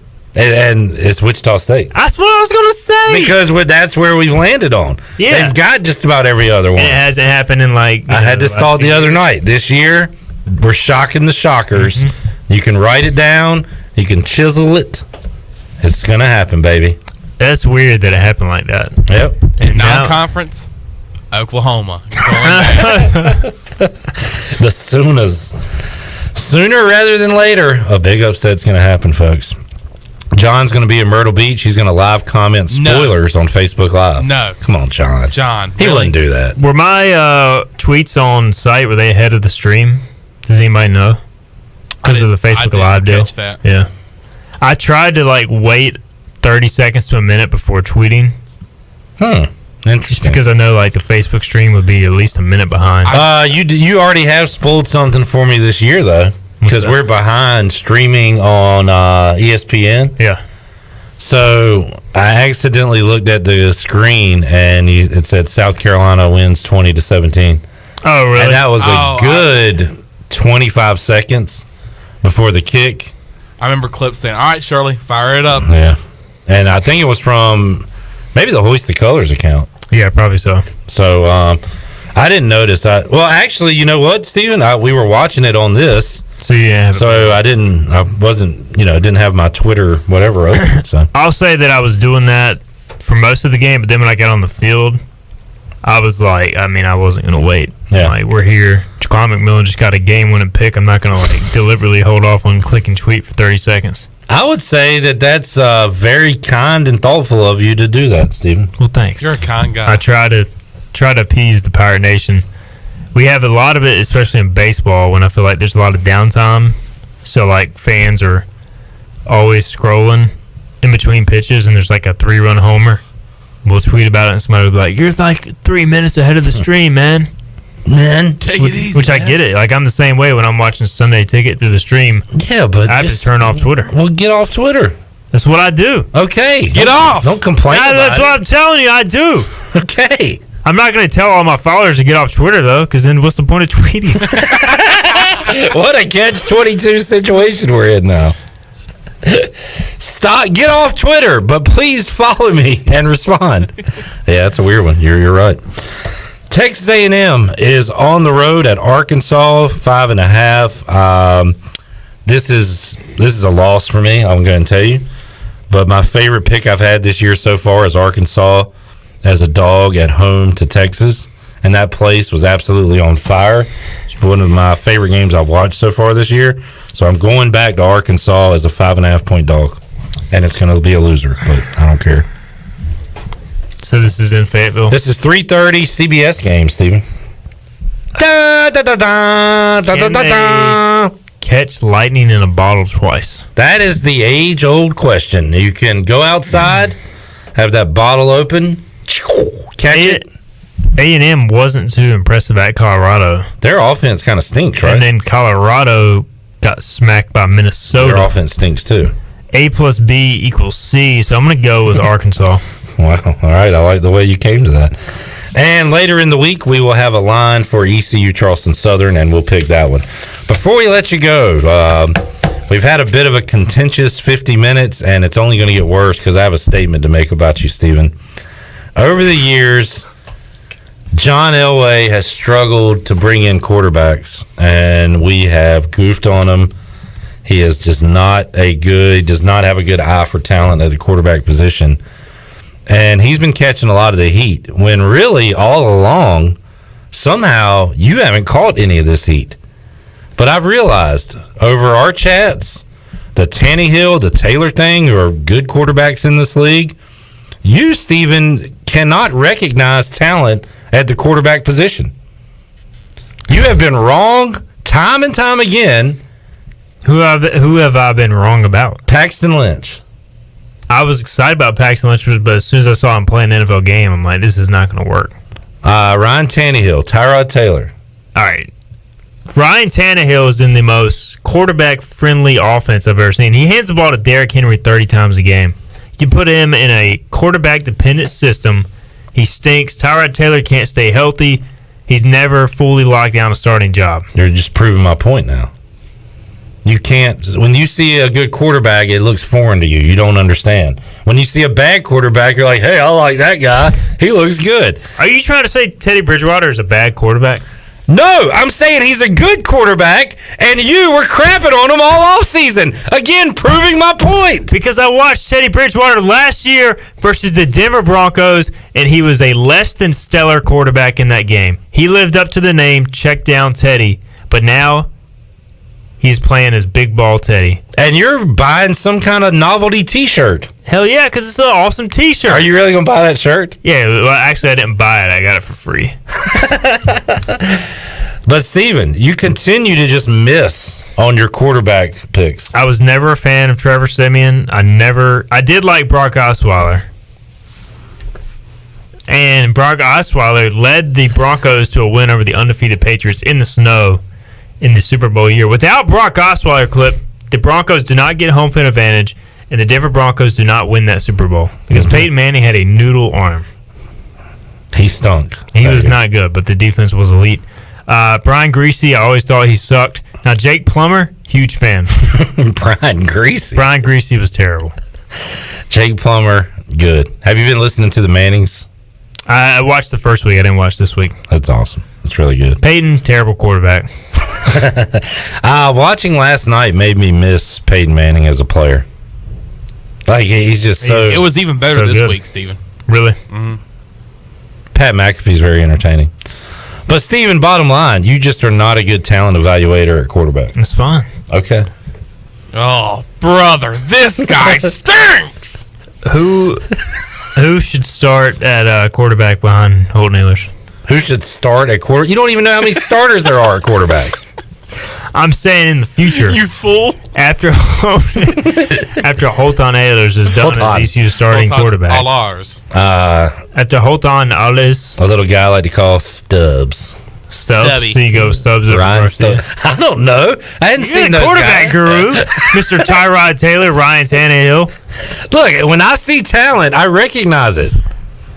I just, it's a gift. It's not even something you can train for. You're either born with it or you're not. So, how would you grade out Zach Wilson? On the funometer, he's a 9.5. You know what? You're such a talent evaluator. I was not a fan of Zach Wilson. I said this. I said he was going to stink. Now, he's a lot of fun because he chunks it downfield. But you think he's going to stink for the career? I'm out there with that. Zach Wilson. He's going to be a bust. He's going to be a bust. Right. Justin Fields. Justin Fields, average, 8-8. 9-8. Trevor Lawrence. Trevor Lawrence will be a Pro Bowl quarterback. Mac Jones. TBD. No, you're Mr. Talent Evaluator. Look at your hot take. David Seals. I don't know who that is. The guy who started for the Texans. Davis Seals. His name is Davis Mills. That's Davis enough. Mills. You don't know what you're talking about. I don't know who he is because I don't know who he is. Not a quarterback guy. Not a quarterback guy. You're not that guy, pal. You're not that guy. Steven, thanks for coming. I'm never coming back. Davis Seals. He's a great quarterback. Who are you, Corey Chavis with Tegan Silk? Ricky Seals Jones. I didn't know who he was until last Thursday night after that great catch. But really, though, Davis Mills. Davis Mills. He's going to cover Thursday night. He's going to play a good game. He's going to play a good game. Yeah. Okay. Brandon Cooks. You heard it here first. QB, I can't believe the Mannings hadn't invited me to their academy to speak to guys. Maybe this year is the year. We have Cliff Rock with us today. Man, he's overweight. When did he play quarterback?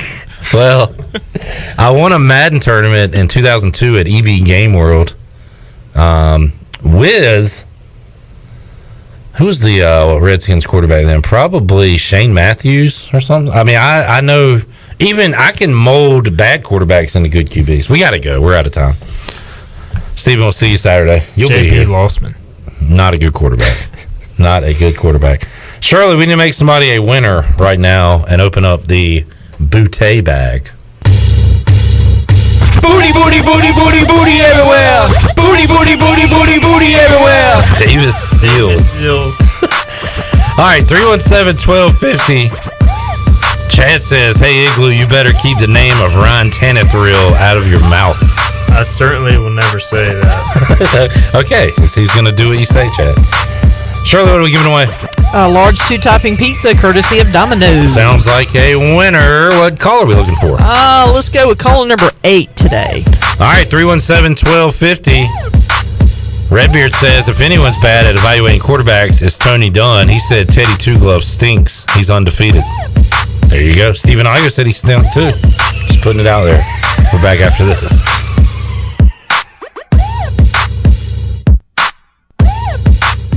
Hey, Troy D here with my good friend Kelvin Rawls from Pest Tech. Kelvin, I just want to thank you and Chris and all the great folks at Pest Tech for such awesome service. You totally eliminated the mosquitoes in my backyard, plus the fire ant problem I was having in the yard. Hey, you're certainly welcome, Troy. I have heard the same thing from all of our customers through the year of COVID. With everyone being home, they want to enjoy the outside and being mosquito, fire ant, and pest free. Enjoy all your property from the kitchen to the curb. Visit pesttechofgreenville.com today for complete service.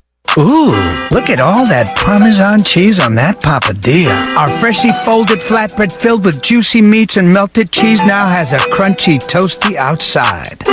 Now that's what's poppin'. Order today at papajohns.com. Hey, Pirate fans, order the new Parmesan-crusted papadilla for only $7. The new Parmesan-crusted papadilla is an MVP move for game day or any day. Place your order online at papajohns.com and sign up for Papa Rewards. Papa John's, the official pizza of the ECU Pirates. Hello, this is Michael McGraw from Orthopedics East and Sports Medicine Center of Greenville. We offer a variety of services including arthroscopic surgery, sports medicine, carpal tunnel and general orthopedics, fracture care, total joint replacement, physical therapy, and on-site MRIs. For experienced professional medical care, visit our office on W.H. Smith Boulevard in Greenville and online at orthoeast.com. Orthopedics East providing services to ECU and Pitt County athletics for over 35 years. Go Pirates! Hi, I'm Annalie Newhoff. And I'm Rob Campbell. And we are with CopyPro. We have been locally owned and operated here in Eastern North Carolina for almost 50 years. CopyPro is the leader in office technology. Does your business struggle with keeping printing costs low or producing professional documents? Here at CopyPro, total customer satisfaction is our #1 priority. We have a variety of solutions to help reduce your printing expenses and make your business more productive. Call us today at 1-800-682-6558 or online at copypro.net. CopyPro, we are the professional office systems people. Hey Birdland, do you want access to every Orioles home game in August and September? Now you can with O's Unlimited. For just $40 per month, you can have month-long access to every game in August and September. The O's Unlimited Pass will give you general admission standing room only access throughout Oriole Park, including the Flag Court and Budweiser roof deck. To purchase your O's Unlimited Pass, visit the Orioles Ticket Marketplace at orioles.com/tickets or the MLB Ballpark app and have your tickets delivered instantly within the app. At West Park Motor Company, customer satisfaction is the #1 goal while offering a wide range of cars, trucks, and SUVs at very competitive prices. Shop online at westparkmotorcompany.com right now to get started. Looking to sell your vehicle? Call West Park for a free appraisal. West Park is willing to pay more for your car or truck than the next dealer. West Park Motor Company with locations in Greenville and Washington and proud courtesy car dealer for the Pirates for over a decade. Go Pirates! At Union Bank, we understand you live life on the go. That's why our banking options are designed to serve you, wherever you are. If you want to meet us in person at one of our local branches, complete banking tasks on the go from the mobile app, or bank from your office with convenient remote deposit and cash management services, we're everywhere you need us to be. Whether you're simply managing a busy schedule or an entire business, we're right there with you with personalized service and helpful tools. Call or visit us online at unionbanknc.com. Union Bank is a member FDIC and equal housing lender. Tired and sluggish? Down in the dumps? Or just have the blahs? Maybe you need to hydrate. Revive Health and Wellness on East 10th Street in Greenville offers IV hydration that can help you with lack of energy, improve your mood, assist with immunity, even fix a hangover. Locally owned and operated, the team at Revive Health and Wellness are experienced and licensed registered nurses that will assist you in preparing for your IV session. Call or text today with questions or to set an appointment with Revive Health and Wellness. 252-350-1805. That's 252-350-1805. This is Bruce Bivens. Join me and the other Pirate Radio athletes exclusively each Monday on PRL. Pirate Radio is the voice of Pirate Nation.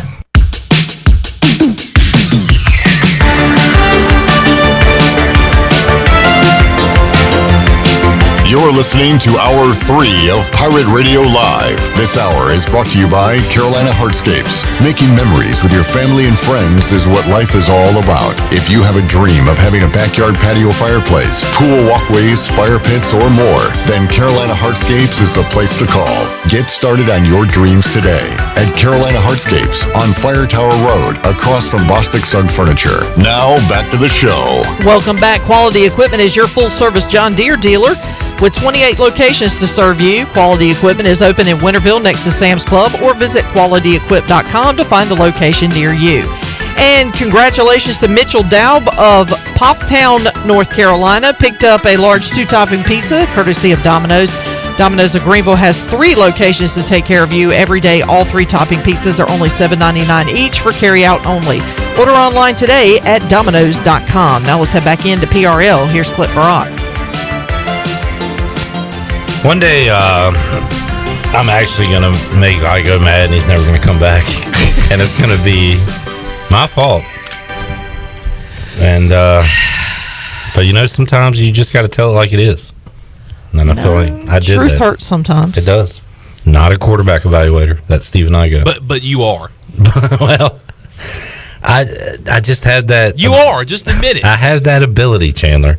In fact, sometimes I'll go to Pitt Memorial Hospital, which what I like to call Vitamin, and I'll go to where the babies are being born, and tell if they're going to be quarterbacks or not. You can get a look at them and kind of tell, like maybe a baby's going like that. Non-athlete, dancer. He's going to be a comedian. He's got a little funny streak in him, comedian. And then there are some that just, boom, quarterback. And you can even tell sometimes, like, Daniel Jones quarterback. A lot of turnovers on this guy. Can you go back in time and, like, maybe see a baby Daniel Jones in the nursery of the hospital? Dropping all his toys? And just being like, that is going to be a bad quarterback. Daniel Jones dropping all the toys and everything. All right, let's hear. Speaking of quarterbacks, Mike Houston talked about his quarterback and Holton Ahlers' performance on Saturday night. Shirley, can we get a Mike Houston cut 3, por favor? Well, I mean, I think obviously you saw, a subpar performance against South Carolina. He'll tell you that. And I thought you saw a really good performance the other night. And, the thing is, I watch film every day, multiple hours, and watch practice every day, and spend a lot of time evaluating every piece of this program. And so I promise you, we're going to put the guys on the field that give us the best chance to be successful in every position. And it's a deal where it's an open competition everywhere across the board, every day, every week. It's the reason you see guys playing. It's the reason you see Elijah Morris last year getting the opportunity he got. It's the reason you see guys making plays that maybe hadn't been on the field. The guys are going to be on the field to give us the best chance to win. And I believe in Holton. I know what he can do. Watch him practice. It was good to see him go out and play. I thought he was very confident and very loose, and I thought he was very determined last week. And I think he went out and he played very, very well. I mean, his decision making was good. I thought did a good job with his accuracy. I thought he did a good job against a lot of pressure of not putting the ball at risk. We had one ball on the ground, and it's just he needed to tuck that one a little bit faster. But he had some pressure the other night, and I thought he played very, very well. So he was a big reason we won the ball game. All right, there is Mike Houston. Big performance by Holton Ahlers coming off a bad performance. Great to see him bounce back. Now you want to see that consistency, and you want to see it kind of spread more throughout the game instead of just the last 7.5 minutes. But what a comeback for the Pirates the other night, winning a close game. That has been an issue for this team over the years, and Mike Houston talked about learning how to win in those close games and the experience they got in that on Saturday. Cut 4. Well, I think it's the piece of learning how to win, and we've been talking about it since I got here. And you look at some of the close losses we've had, and last year you had some heartbreakers. So I think it was good to be in that situation where, the kids throughout the fourth quarter didn't flinch. And especially, after getting the touchdown, going out there for the onside kick, I thought we had confidence in the huddle for the onside kick. I thought we had, just incredible execution. And that's a tough deal too. I mean, it's different doing it out there on the practice field, getting ready for it, and all of a sudden doing it in a full stadium when everything's on the line. And that's a lot of adrenaline, pressure, and to be able to execute it the way we did, I think that's very impressive by Owen and the onside kick team. But then when we got the ball back right there, 2:25 to go, 3 timeouts, I mean, you look in the huddle and there wasn't doubt. I mean, there was confidence in the huddle. And I think that goes a long way from the first year when I was sitting in the huddle against Cincinnati and there was hope. And I just think that's maturity. I think that's growth. I think that's part of the process with the program, with mental toughness and unity and team-minded, team mindset and supporting each other. And that's what I saw the other night on the sidelines during that fourth quarter. And so it's huge to win that game. And what you hope is it continues to give you that confidence, in future games, because I told the players at the beginning of the year, it's just like South Carolina, a week and a half ago, you're going to be in close ball games. We're going to be in a bunch of ball games where it comes down to the final possession. And so, being able to close those out is going to be the key to, our success this year. All right, let's hear one more. Shirley, Mike Houston talking about how big this was for the team after the 0-2 start and moving forward with a victory and now trying to go 2-2 in the month of September. This is Cut 5. Well, you kicked yourself coming out of the 2 weeks ago or a week and a half ago, because you had a shot right there at the end. So you needed this one. And it's, I think the timing is, it's what we had to have. It would really put you behind the 8 ball if you'd have dropped that one the other night. Winning it, gives you a lot of momentum going into this home game against Charleston Southern. So, I think it's a huge win for our program, and you did it against a quality opponent who had blown out 2 teams coming into that game. You did it against a program that has, they have won for the past 8-10 years consistently. 7-win team last year, picked to win Conference USA this year.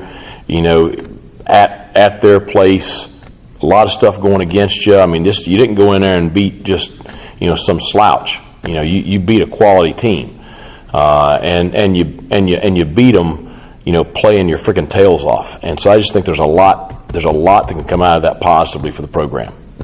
All right, gotta love when Mike. Go back to the onside kick afterwards. You said we got the loop we cut that, wanted. Charlie. Right. Gotta love when Mike Houston drops a frickin' in there, as he did just then. And then Bailey jumped in. Out of nowhere. Brian Bailey run in out of nowhere. Yo! Yo! Can you be quiet, please? Thank you. Thank you. All right, let's get our last break in. We will come back, and we will have more for you on Pirate Radio Live here on a Tuesday. Wrapping up the Bud Light ECU report. Back with you after this.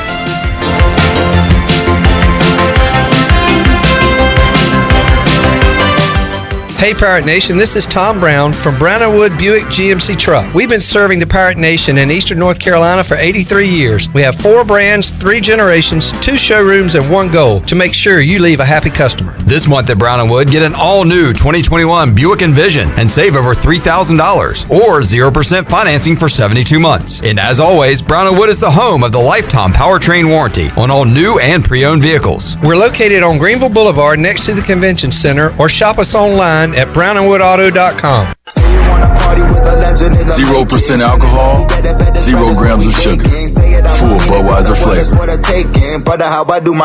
For all the moments you want a beer and need to stay on your game. Budweiser Zero, 0 alcohol, 0 compromise. The Buccaneer Music Hall is your beacon of music in the land of pirates in ENC. Open 7 days a week. Plus, the Buck has live music every night, along with football. The Buck has a brand new 15-foot 4K screen, the only one in Greenville, and over 18 big screens with all your college and pro action. Sunday Fun Day will also be stocked with the biggest Bloody Mary and Mimosa bar, along with the NFL Sunday Ticket and food trucks out back. Check out the Buccaneer Music Hall. Open every day, noon until 2 a.m., with live music every night, and now football and food trucks during the day. Hello, Greenville and Pitt County. We at Pitt County Schools want you to know that we are a thriving and connected school system ready and open for all students this year. We are offering all in-person learning with limited virtual options while operating on a 5-day, full-day schedule for our 38 school campuses. Pitt County Schools offers rigorous academic opportunities such as dual language programs, STEM engagement, global education, and college readiness. We also offer competitive athletics, full support for exceptional children, and career readiness opportunities such as paid apprenticeships and unique business partnerships. Pitt County Schools is fully committed to engage, empower, and elevate every student every day. Visit our website today at pittschools.org, where you'll find our new jam-packed strategic plan, our new mission and vision, our profile of a learner, or check out our unique preschools, elementary schools, middle schools, high schools, and early colleges. Pitt County Schools, engaging, empowering, and elevating every student every day. Hello, Pirate Nation. This is Bram Anderson from Tiebreakers, and we are excited to announce that we will be opening our second location in Winterville soon. Right now, our growing company is hiring team members for all positions for both locations. We need managers, bartenders, servers, cooks, and dishwashers. If you're looking for an opportunity to be on a fun and exciting restaurant team, then come see us today. Apply in person at Tiebreakers at Bells Fork. Check us out at tiebreakersnc.com.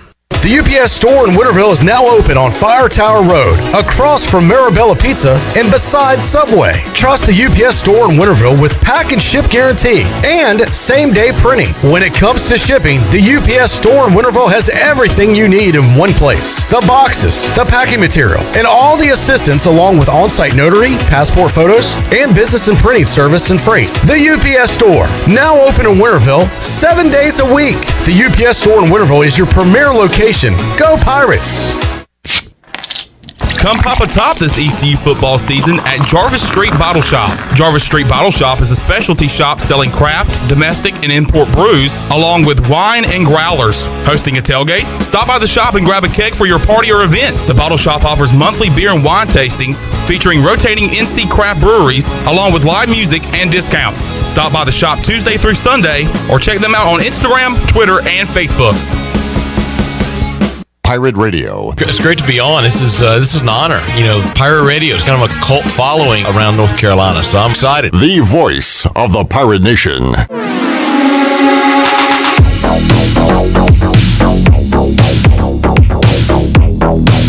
You're listening to Hour 3 of Pirate Radio Live. This hour is brought to you by Carolina Hardscapes. Making memories with your family and friends is what life is all about. If you have a dream of having a backyard patio fireplace, pool walkways, fire pits, or more, then Carolina Hardscapes is the place to call. Get started on your dreams today at Carolina Hardscapes on Fire Tower Road, across from Bostic Sugg Furniture. Now, back to the show. Welcome back, and it was a mixed day for the stock market today. The Dow was down 50 points at 33,919. The NASDAQ was up 32, however, at 14,746. The S&P was down 3 at 4,354. That's your Wells Fargo Advisors financial report. For a personal look into investing, call Wells Fargo Advisors today at 756-6900 in Greenville. Wells Fargo Advisors, LLC, member SIPC. And taking a quick look at your Buccaneers scoreboard, there was one baseball game earlier today. The White Sox lose to the Tigers 5-3. Coming up at 6:10, it'll be the Royals taking on the Indians. The Orioles take on the Phillies at 7 o'clock. You can hear that game right here on Pirate Radio. Go Birds. And at 9:40, it'll be the Braves taking on the Diamondbacks. And that is a look at your Buck scoreboard, brought to you by the Buccaneer Music Hall. It's your beacon of music in the land of the Pirates in eastern North Carolina. Follow the Buck on Facebook and Instagram for an updated schedule, and we'll see you at the Buck. Take it away, Clip. Da Buck. Da Buck. Do you like baseball? Do you have 12 bucks? Yes.